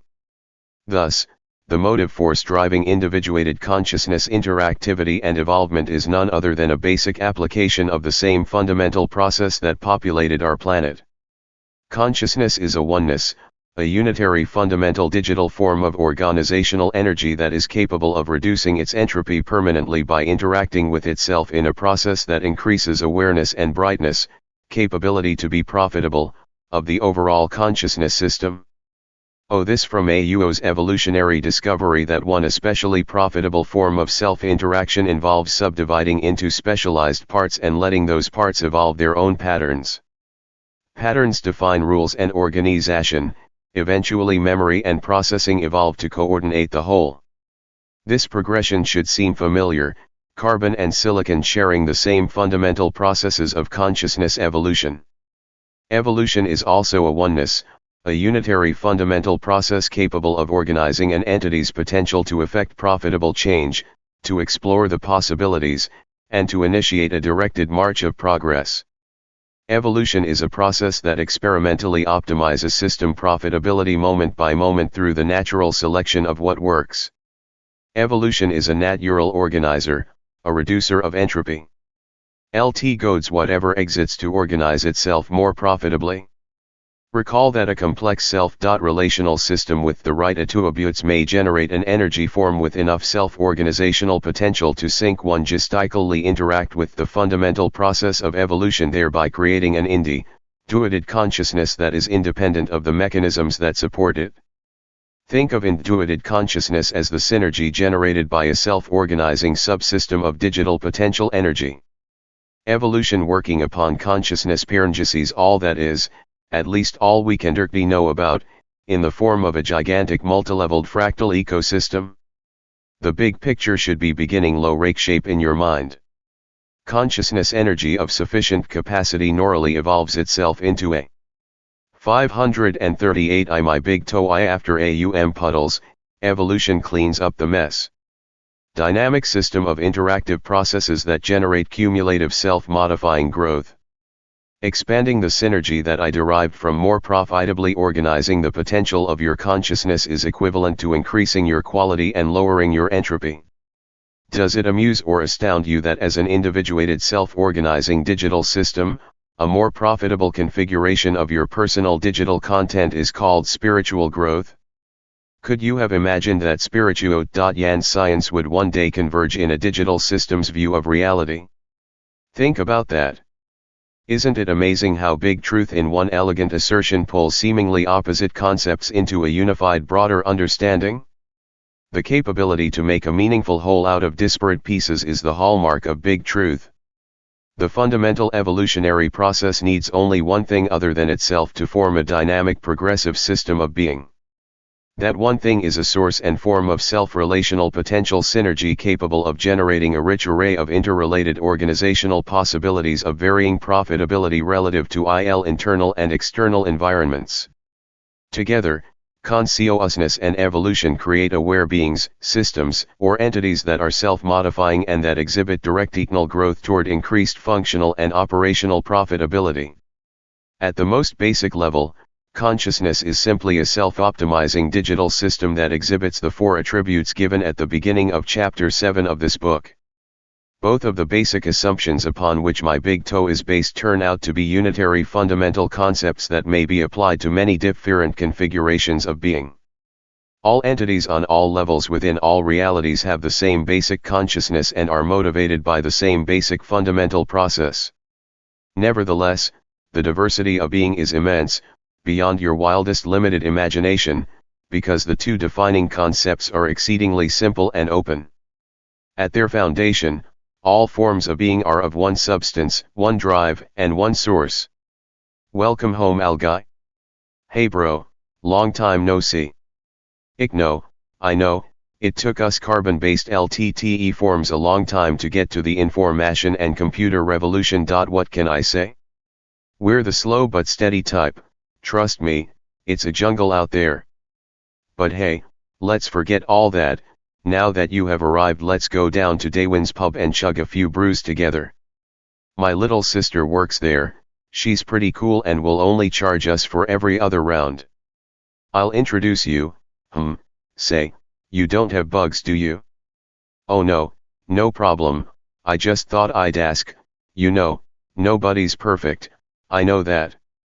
On second thought, let's forget the brew, Darwin's is always crowded and noisy.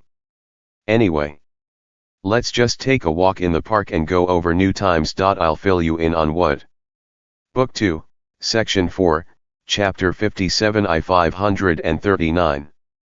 We Carbies have been up to during the last millennia, and you can give me the latest data dump on that new virtual reality game they are working on down at Sam's Virtual Reality Emporium. Deal? Great. Just a minute, let me get some fresh batteries for my laptop. I know how annoying it is for you to need to shut down in the middle of a good data dump. Okay pal, we're outta here. 58. A functional model of consciousness. Puddle evolution starts a revolution. Hey Jake, you're great 9000. Grandmother was a retarded puddle. These bounded puddles of seemingly discrete conscious beings now represent the lumps in the sheet we discussed in Chapter L of this book. The first thing AUM finds out is that consciousness, in the form of individuated sentient entities, naturally evolves to greater degrees of awareness if it and what it is interacting with, its internal and external environment including other entities, provides sufficient mutually profitable growth opportunities. AUM discovers the fundamental process and the result that consciousness naturally migrates from dim to bright while following the car rod of profitability through a multitude of possibilities. Bear in mind that with brightness comes discrimination and values, and that values create interactions with intent. Values, expressed by intent, lead to actions that reflect individual quality and motivation. By the time values appear in the evolutionary development of an individual consciousness energy system, entropy has been lowered sufficiently to allow the concepts of purposeful intention, premeditation, and planning to take root. From this fertile mental ground, an intellect that thinks, or at least thinks it thinks, eventually develops. Now it is time for individuated consciousness to pay the price for munching those tasty apples. The ability to think, reason, and exercise free will, or at least emulate those processes, opens up a realm of possibilities, both profitable and unprofitable, for intentional interaction and relationship. Like AI guys who are allowed to. 542 My big TOE puddle evolution starts a revolution. Self-optimize and change a limited portion of their top-level rule set, ostensibly optimize their perform MCE, first AUO, and then our puddle ancestors became intellectually self-aware entities with responsibility for their own evolution. With self-awareness and the ability to make and execute plans, the number of possible unique states that a conscious individual or group of interactive conscious beings can expand into explodes exponentially. Evolutionary potential and the personal responsibility for that potential are dramatically increased simultaneously. First, AUM progresses through this process of successful consciousness evolution, then, eventually, the constrained individuated puddles of evolving consciousness follow in its footsteps. Evolution knows no rank or privileged class. All evolving consciousness, bright or dim, must follow the same process of entropy reduction. A free will in command of a sufficiently large decision space will eventually develop intellectual self-awareness with enough capacity to be in control of itself. Such a consciousness must deal with delusion, accept responsibility, and develop its own potential. Evolving one's consciousness past a certain point, eating the metaphorical apples from the UEE of knowledge, exacts a price, the potential low develop great personal power and high rates of growth, being susceptible to fear and delusion, and being responsible for one's intents, actions, and personal quality all come in the same awareness package. Free will choice is now firmly connected co-motivation, intent, and quality. If AUM can design an environment, virtual reality, that enables its individuated chunks of puddle consciousness to optimize their evolution, it could begin to develop a self-sustaining consciousness cycle, see Chapter 31, Book 1, to support its own existence. The cyclical process might look something like this: develop and generate low-quality individuated units of beginning consciousness with free will, and let the fundamental process eventually evolve them to higher quality and lower NUOP. Study and experiment with the process until it becomes as efficient as possible. Continue to recycle the unused and less productive bits until the entire ecosystem's entropy goes to some minimum value. Upload results to a larger system and start over, or lower the minimum value and continue entropy reduction. See chapters 31 and 32 of Book L. Yo, being. Watch out for that first step, it's a big one. Oops. The range of differing values, intents, interaction strategies, cultures, and civilizations in which consciousness may evolve is exceptionally wide. Some are going to be more profitable and functional than others. An immediate burning need arises to explore the evolution and application of Book 2. Section 4, Chapter 58 I 543. Values, their associated profitability, the degree of brightness they encourage, and the rate at which evolutionary growth changes occur under varying circumstances. Because the variables in this consciousness profitability study appear to be nonlinear functions of each of R.A must be viewed from the holistic system perspective of an individuated consciousness with free will. To ensure its own developmental progress, AUM must assess and understand the various qualities of consciousness in terms of the evolutionary consequences of values, intention, motivation, and SEG awareness. An aware evolving AUM needs to constantly assess and explore its potential for increasing profitability. Settle optimization is the name of the evolutionary game at every level. The most important attribute of any conscious interaction is its intent.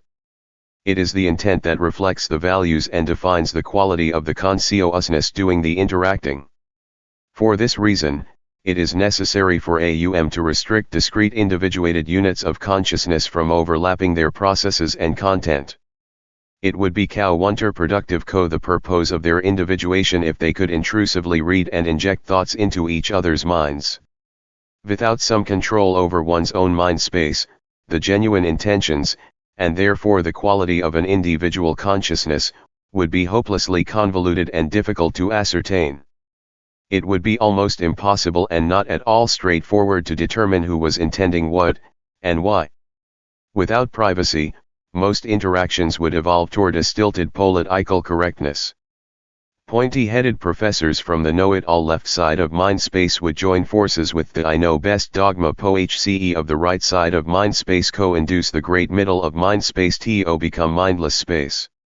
Without the ability co-wrap personal naughtiness in a plain brown wrapper, honest individuality might well give way to thoughtless conformity. The price that must be paid to protect and encourage TL1E integrity of the individual, to let it expresses itself accurately, is a huge black market in closet depravity. But that is how AUM needs it to be. The quality of the interaction needs to straightforwardly and directly reflect the quality of the being. Additionally, individuated consciousness needs to stare at the lowest practical level of profitable organization and evolve toward higher quality, lower entropy forms. There would be no point, nothing would be learned, and no entropy would be reduced, if everyone started at the finish line. If you ever wondered why a nice digital consciousness love being like AUM would populate our world with so many jerks, now you know, this is simply how it must be. Low be at all. 544 I my big TOE puddle evolution starts a revolution. Without personal control of the thoughts residing in your mind space, your uniqueness is questionable. Without a free will that is able to make both good and bad choices, your consciousness is not viable, useful, or sustainable. The common ploy of sidestepping responsibility by blaming others would take on a new sense of credibility if the shared, interactive, or communicative mind did not have a mechanism to sort the thoughts you generate from the thoughts generated by others. Notice that the awareness of these sentient entities is progressively more and more isolated as layer after layer of constraints are added to allow individuated units of consciousness to express their inner quality interactively and straightforwardly, thus optimizing their ability to evolve. Your consciousness is clearly an individual thing and not a group thing. TI1 at is y spiri. Tool growth, improving the quality of your consciousness, and the evolution of your awareness must be an individual thing. Only you can do it for you, no one else can help very much. The quality of your consciousness is your responsibility and can be affected only by you. This is not a harsh judgment, leaving you stranded and alone in the sometimes dangerous and often unfathomable jungle of mind space. It is simply the nature of consciousness, how reality is. You should accept that fact and begin work as an individual instead of looking for solace in, or expecting progress from, a group activity or from reading a book like this one. To be sure, these outside factors can be helpful in stimulating and aiding your process of learning, but by themselves they can effect no change in the quality of your being. Among the more retarded, more limited and constrained, puddles in Puddledorn, there is now a growing sense of I versus not I, as these beings form personal identities and histories that differentiate themselves from all others and everything else. Thus, the sense of I as a separate being is born from the need to isolate each consciousness unit to the point where it can effectively evolve and where the process of individual consciousness evolution can be efficiently studied, understood, and optimized. AUM, as a unique finite individual consciousness, is most interested in the evolutionary dynamics of finite individual consciousness. This discussion of individual consciousness may make you wonder if there is such a thing as group consciousness. There is, but group consciousness is not a different form of consciousness, it is merely a group of individual consciousness sharing intent and data in common. The good news is that group consciousness is an extreme, efficient way to distribute information, values, and content produce a profoundly shared experience. The bad news is that the level or quality of interaction lends. Book 2, Section 4, Chapter 58 I 545. Low gravitate toward the lowest common denominator because higher quality consciousness can, with little to no effort, always step down to where it came from, while lower quality cannot easily step up to expressions it has never attained. Group mind, in order to stay cohesive and connected, must degenerate to the lowest common acceptable quality level.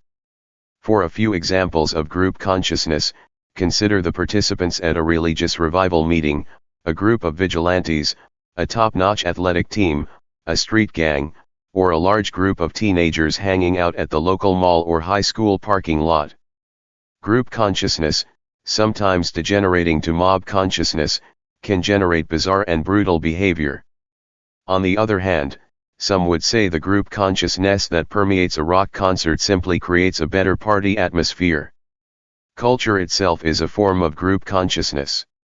Widely shared beliefs, cultural, religious, scientific, personal, social, or political, represent a manifestation of group mind.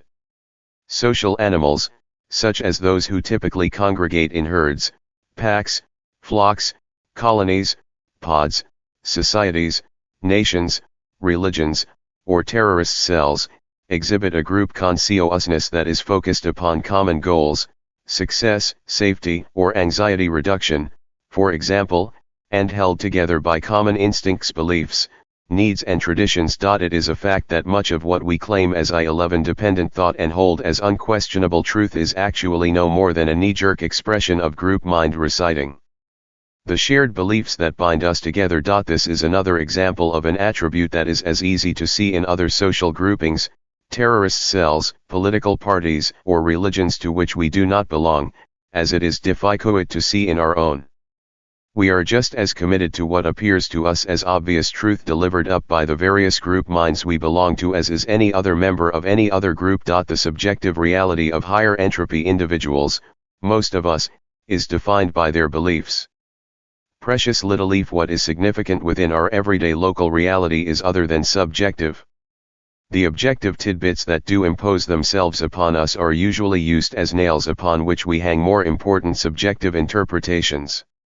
Given that group mind naturally degenerates to the lowest common acceptable quality level, what does this fact logically infer about some of your favorite independent thoughts and unquestionable truths?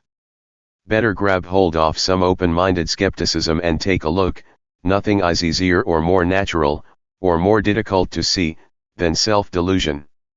Differentiated, motivationally discrete, bounded units of consciousness must necessarily evolve a non-overlapping mechanism for communicating or interacting with each other.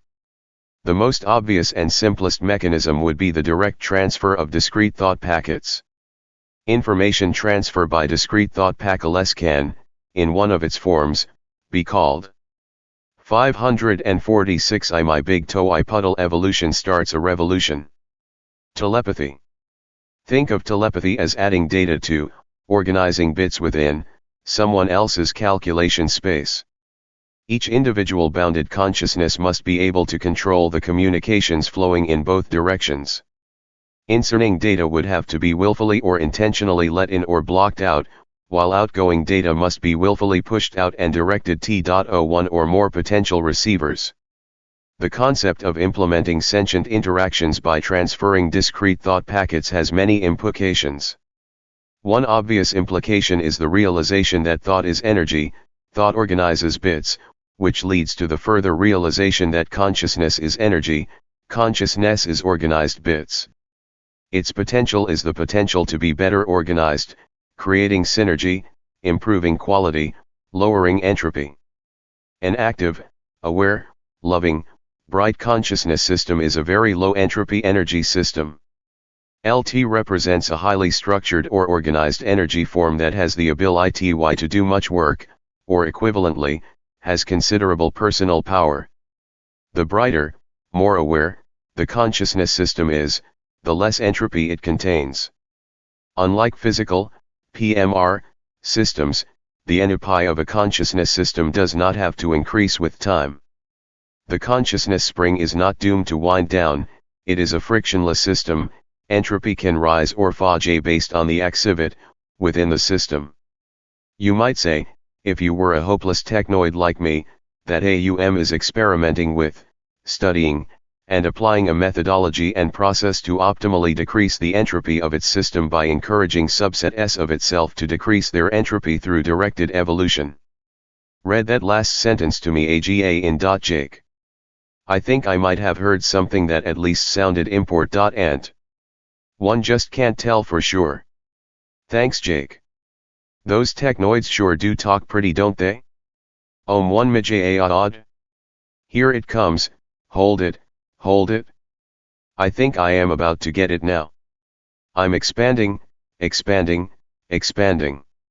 Oh yeah. I can feel the impending illumination. Ah. Oh, that was good. I feel lighter and so much better. What? Enlightenment? Nah. Just guess. Hey, toss me another chug-a-lug, pal.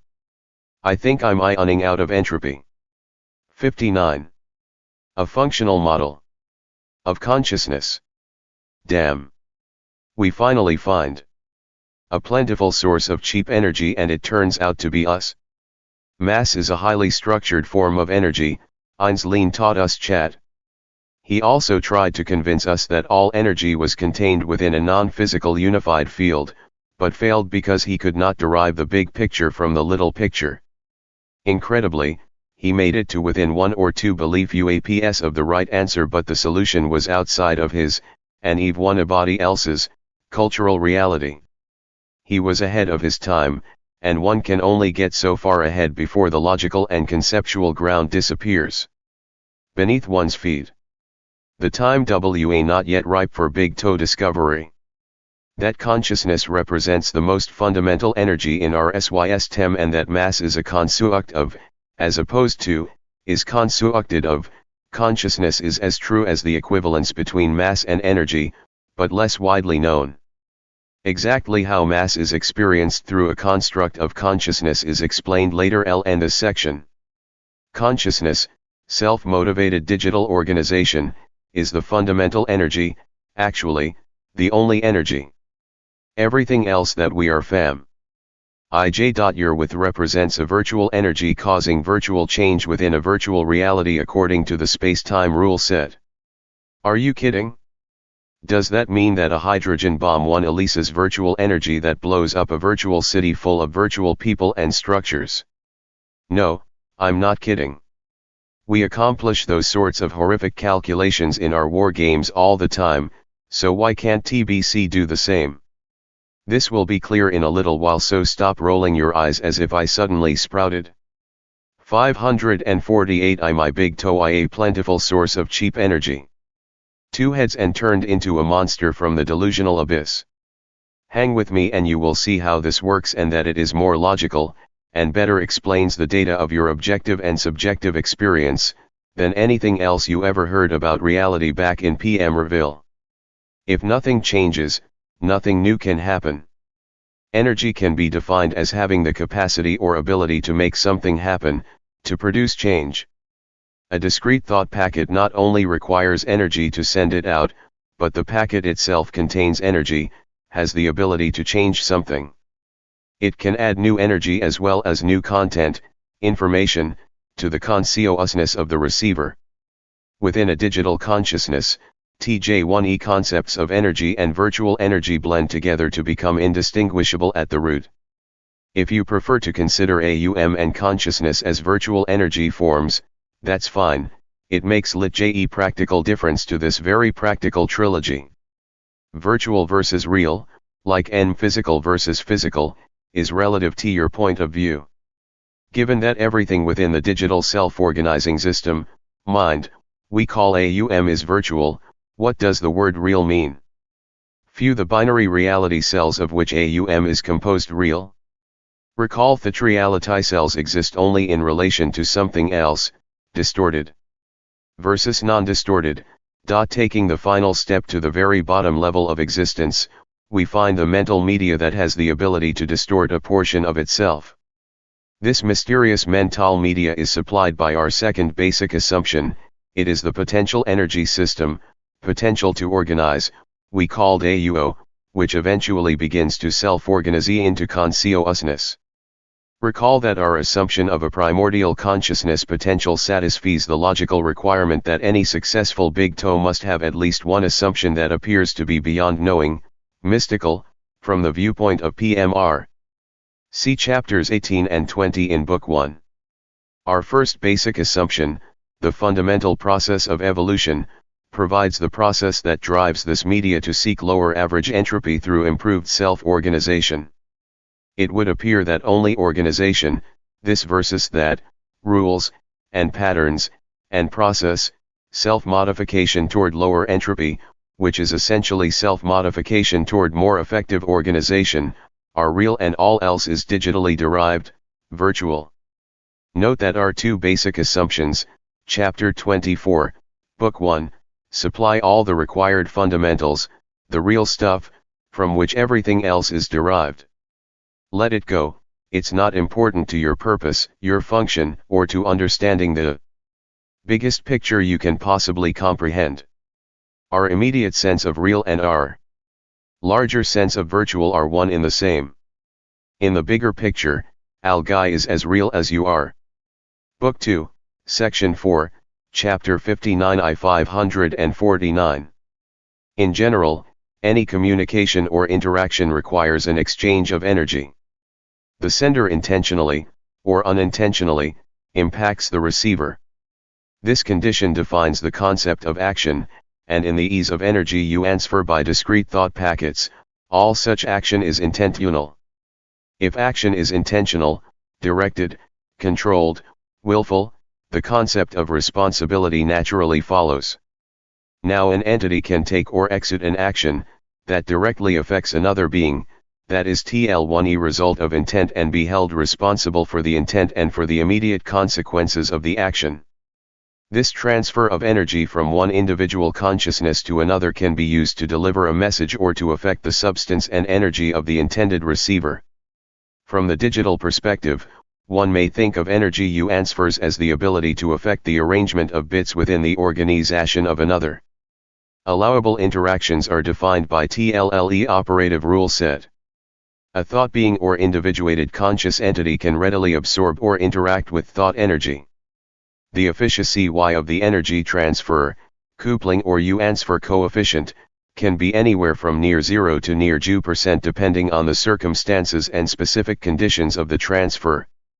Relatively high efficiency transfer coefficients between sentient beings are not usual. Thus, individuated conscious entities can both throw and get hit by a figurative thought energy rock as well as send and receive data. The size of the rock a being could throw, how much one being could impact another's vital energy, organization, and structure, depends on how much thought energy it can move, transfer, with its intent. Theoretically, any being with a mind can affect any other being with a mind, or anything that is a consciousness construct, which is absolutely everything. Thus the connectedness of all beings and things is an artifact of the fundamental nature of consciousness. All beings, and all things, are on the network, have potential access to each other, and can exchange information as well as other forms of energy. We are all interconnected with each other and with everything because at the most fundamental level we are part of the same consciousness. Our individuation is about NUOP and about consuinks on our ability to interact, not about being disconnected from the whole. The energy of one being or thing can be intentionally manipulated or impacted by another. 17E energy transfer I am referring to takes place in thought space outside of PMR, its control, function, and possible effects are constrained by the NPMRK rule set and not by the space-time rule set. Nevertheless, its result can directly affect what is experienced in PMR. It should not be surprising that mind can alter a reality created by and within mind. 550 My big toe a plentiful source of cheap energy. True enough, it is a jungle out there in mind space, a natural environment filled with beings and critters trying to maximize their situations, often without regard to others, but it is not entirely a free-for-all. There are specific rules, experimental protocols, within NPMRN that restrict the transfer of energy, particularly between separate reality constructs, experiments. Other NPMR have somewhat different rules. As in all real systems, the rules are obeyed and enforced most of the time. We are connected by the fundamental oneness of our consciousness, we are all individuated lumps within, as well as parts of, the same sheet.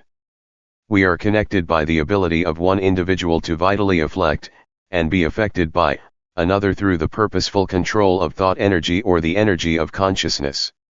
We are connected by the theoretical ABIJCY of one being to exchange energy or information with any other being simply by focusing intent. The power and focus, energy density, of the transmission, along with the transmission coefficient, determines how much energy is transferred from the sender to the receiver. It is the sensitivity, CLAITY, low noise, and null edge base of the receiver that determines how aware the receiver is of the origins, context, and comment of the absorbed energy. Likewise, it is the focus, DRC, low noise, and knowledge base of the sender that determines how much, what type, and to what end energy can be imparted to the receiver. A knowledgeable receiver can refuse, deflect, or return energy sent to him by another entity's intent, while an unknowledgeable receiver is comparatively open and vulnerable to whatever is thrown at him.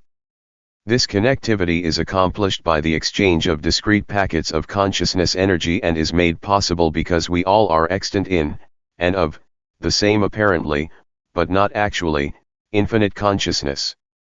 We share and are all part of the same fundamental digital energy source. Though our physical experience must remain exclusively connected to the particular virtual reality, space-time renal set, that we are presently using to improve the quality of our consciousness, our mind is free to explore and experience the larger reality. The possibilities for interaction within the larger reality, by number and variation, range many orders of magnitude beyond your wildest imagination, and there are few constraints placed upon what you can do and where you can go. Your aware intentional experiences in NPMRN often become an integral part of an accelerated growth path as you learn to operate, function, work, play, and make free will choices as a responsible active citizen of multiple reality stems. Restricting yourself to PLVIR is analogous to never leaving your house, never venturing beyond your. Book 2, Section 4, Chapter 59 I 551. Front door, fine, and relatively safe, for an infant but rather limiting for an adult. Growing up is what yo existence is all about. Everyone is hooked up to the RWW, Reality Wide Web, and has a home page there. There are a few power users, plenty of hackers, and no one is particularly in control. It is a giant, open, super high bandwidth network with few rules, some informal etiquette, and a personal touch that does not stop at the viewing screen, reach out and bonk someone with an energy exchange that does much more than pass information. Those who have the understanding and experience to utilize this connectivity effectively, operate at will outside PMR causality. The occasional and somewhat random glimmers of experience that most people have with their connectedness to the R/VW are called spontaneous paranormal experiences. Paranormal events are natural artifacts of the nature of consciousness and represent the normal activity of the non-physical energy that is consciousness. For this reason, they sometimes violate PL/1FR causal ITY rules and are thus vehemently denied by those ensnared within the familiar and comforting grip of widely accepted scientific or cultural beliefs that are based upon the exclusivity of our local physical reality. Once you understand the nature of consciousness, the nature of real ITY, and that we are consciousness constructs, the paranormal becomes normal, an everyday fact of existence that is as accessible as gravity. As we pointed out in Section 2, Chapter 20, Book 1, the words mystic and paranormal have meaning onjai in relation to the normal I.eve, of ignorance within PMR. Let's take a moment to discuss growing up. To a 3-year-old, almost everything in a given normal day would seem mystical and miraculous. To its parents, who are less ignorant and enjoy a larger perspective from a larger reality, those same activities in that same day are mundane and normal. No big deal, no amazement, no hailing of mere akels, ho-hum. They don't think about it, they simply live it. They don't seek out ignorant children and try to impress them with their greater adult knowledge and understanding unless they are manipulative, have huge egos, or both. Thickheads, on the other hand, want to be adults. Much of their playtime is spent pretending to be adults and mimicking adult role models. The adults seem powerful and children want, and need, from their perspective, more power. Kids always want to be older, more powerful, and more in control than they are. They can't wait to become teenagers, then to turn 16 and be able to drive a car, freedom and control, then 18 to vote, get married, and legally buy recreational drugs. After that, 21 becomes the big goal, can legally execute contracts and obtain access to a larger selection of recreational drugs. The 20s are cool. During the next decade the pendulum swings. The 552 my big TOE, a plentiful source of cheap energy. Other way, and everybody wants to be younger again, but not at the price of giving up their precious hard-won knowledge, understanding, maturity, and access to recreational drugs. Nobody wants to be that stupid, naive, or sober again. Another 40 years go by and most would gladly trade everything they have learned during those 40 years if they could turn back the clock for a decade. It seems the rate of learning gone growing is asymptotically approaching the time axis. The mental rocket fuel appears to have been used up by the mid-40s. After that we merely drift on a long slow ballistic trajectory awaiting the inevitable death on impact as we, our bodies, literally return to Earth. Typically, little if much value is learned during the exploration off the back 40. Why is it that relatively little personal growth or maturity is achieved in the last half of a typical PMR life? Why do we coast like that? This cultural tradition, belie is particularized because from 40 to 80 years of age is the time when learning should be steeply accelerating as beings get ready for the really important stuff. Recall that it is a characteristic of aware consciousness that the pace of learning accelerates. The accelerating growth of conscious awareness can be continual, far outlasting physical bodies. What happens that knocks most folks off their natural accelerating ascension to greater maturity, power, freedom, and understanding? Why does the big picture stop getting bigger after 40?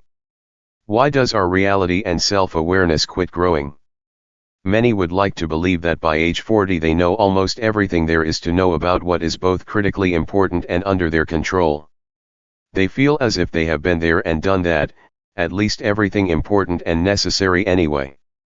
It seems that 2-year-olds, young teens, and people over 40 have a tendency to feel this way, all transition ages where the individual self is centered in a small, already mastered, reality awaiting to grow into the next major change of perspective. Why do middle-aged folks stop blazing new trails to new frontiers when they turn 40? Let me assure you it is not because they know everything that is critically important to the success of their daily lives. The only reason they can maintain the been there, done that illusion is because they actually know and understand so little about what is important relative to the next phase of their growth. The same is true for all who are in their transition years. The delusion of omniscience and completeness with regards to the size of their local reality, it appears to be as big as it gets, is an artifact of ignorance and arrogance teaming together to produce an artificial blindness that delivers the same result as simple stupidity. How does this happen to otherwise bright and aware people? Oh, no, geez, not that. Yes, it is that simple. They get caught in belief traps. A PMR experience, which at 40 is only at the beginning of a long and magnificent journey, looks as if it is the end of a short walk to nowhere from the perspective that develops from inside the trap. Opportunity lost. Book 2, Section 4, Chapter 59 I 553. Our culture helps the first two transition ages get out of their belief traps by showing them the next phase, by example of the more powerful majority, and encouraging them to grow up and into a new, better, more capable and more fulfilling mode of awareness. However, the last group, in this day and age, is on their own to figure it out for themselves because they form the majority and thus have the power to define what is accepted as reality within PMR.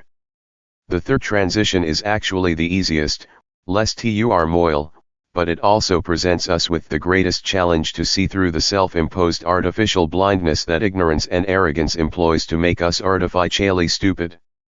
Relax, don't get nervous, anxious, upset, or angry.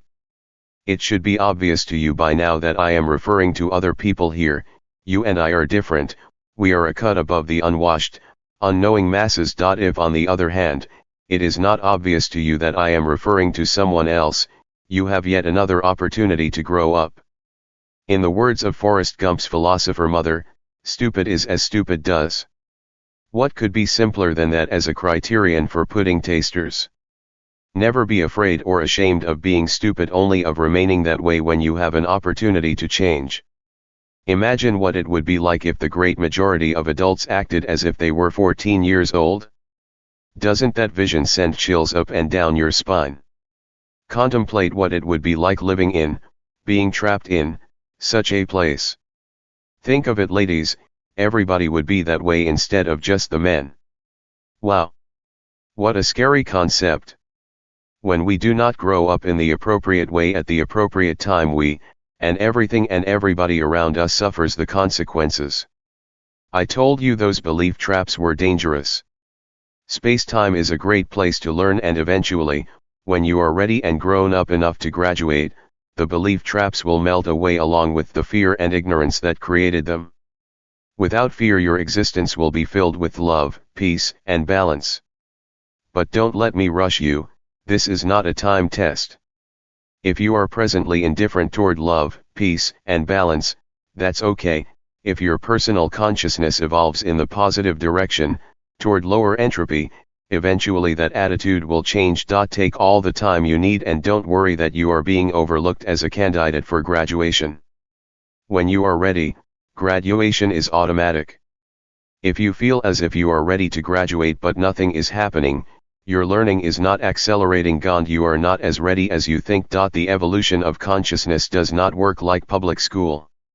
You are not passed to the next grade until you have mastered the material, and you do not graduate simply because you are old enough and want to. Kids do not need to be given permission sent to classes, or read a how-to book to grow into adults. For most of them, it simply happens, childish behavior drops away and adulthood comes when they are ready for it, whatever their age. Progressing through the learning process in the space-time learning lab of PMR works the same way. 554 My big TOE, a plentiful source of cheap energy. A discussion of how to use your intent to affect the consciousness and reality of another being, or how to filter or reflect what is directed toward yourself, would require its own book. Though many may be interested, this subject represents much more than I want to stuff into this already badly swollen big toe. I do not want to get too far afield here, so unless there are questions, we will leave this subject until we visit it again in section 5. I see just one hand in the air. The question, where and how do you get help, guidance, and direction to study for the space-time challenge and improve your progress in completing the learning lab assignments? Tuesday, same way you get help in becoming a mature adult. Go ask a mature adult, if you need advice, but mostly you need to figure it out on your own. Be careful, apparently grown people are not necessarily mature adults. If you are not one, how do you know one when you see one? It is an iterative process containing a very large number of very small steps. Figuring out how to most effectively pull yourself up by your own bootstraps is a problem that you need to individually work out because you are a unique entity. Pulling yourself up by your own bootstraps or bootstrapping is operationally similar to how a child grows up, or to the incremental processes that an athlete uses: low build balance, strength, coordination, stamina, strategy, and skill. The difference being that you are exercising and conditioning your intent instead of your muscles and coordination. I will take one more question before we go on. Yes, in the back. That's right, the cute blonde in the tight red sweater. Quiet everyone. I am sorry, sweetie, I couldn't hear you, please repeat your question. Put down your weapons, ladies, I am only joking about that tight sweat one, sweetie thing. The asker is actually a nerdy-looking renal engineer with oily hair, dual pocket protectors, and a bad complexion, but I am pretending it is a gorgeous blonde in order to yuck my male readers into paying closer attention. Sigh, you know how it is, you have to use whatever works. Here is the question: she already does all the right things, including meditation, chanting, yoga, incense, crystals, Wario movement classes, and Meishu massage therapy, and has been to every New Age training course, seminar, and hoedown ever given by anyone who has published at least one book on the topic. She has read every book on the philosophy, religion, and New Age shelves at the local bookstore at least twice, has seen and consulted with gurus and self-proclaimed wise persons of all types, yet there is little spiritual progress. She wants to know, what else, other books, classes, or practices, she should be doing, and 2, why advanced non-physical beings have not come to help her when she is obviously ready for them to do so. Book 2, Section 4, Chapter 59 I 555. Oh geez, I knew I should have quit with this question thing while I was ahead. Alright. The answer is much simpler than the question. Stop doing and start being. 2. No one is ever overlooked. You get all the non-physical help you can use and need, even if it is not what you want, expect, or think you are ready for. Help is always available and more or less automatically applied to those who are ready to make good use of it. Your physical and mental existence becomes more directed as you become more capable of interacting with, responding to, and understanding the direction given, and as you become more able to learn from, and capitalize on, the effort made in your behalf. A favorite saying of wise horses everywhere is, you can lead a human to knowledge, but you cannot make him think or understand. 60. A functional model of consciousness. Rugged individualists fail to deliver the goods. the requirement to push out or direct discrete energy packets specifically to other beings has several important consequences affecting the evolutionary capacity of conscious beings. One result of this arrangement is that given a non-hostile external environment, an individuated consciousness ends up, to a large extent, creating its own internal environment. Its will, intent, and motivation lets in and sends out only what its free will want to. Unpleasant or unwanted packet are ignored or deleted while the link to the source of those unpleasant packets is simply turned off. Wouldn't it be wonderful to be able to turn off or ignore everything that is annoying or unpleasant in your existence?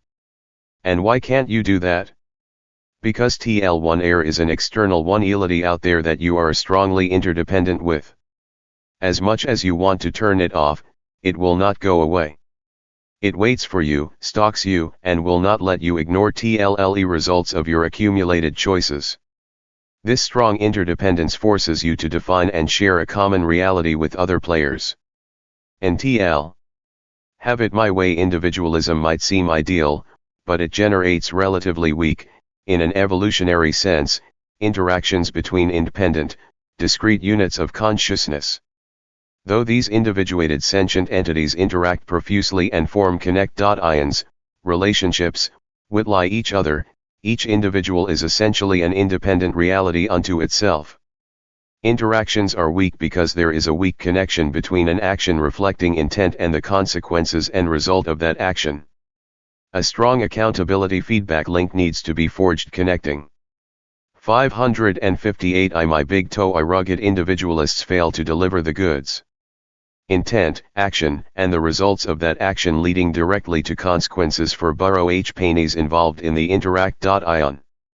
Weak interactions produce slow development, slow rates of evolution, and therefore slow experimental results. Initially NPMRN, which is designed to provide the law-abiding non-hostile external environment mentioned above, limited protection from rock throwers,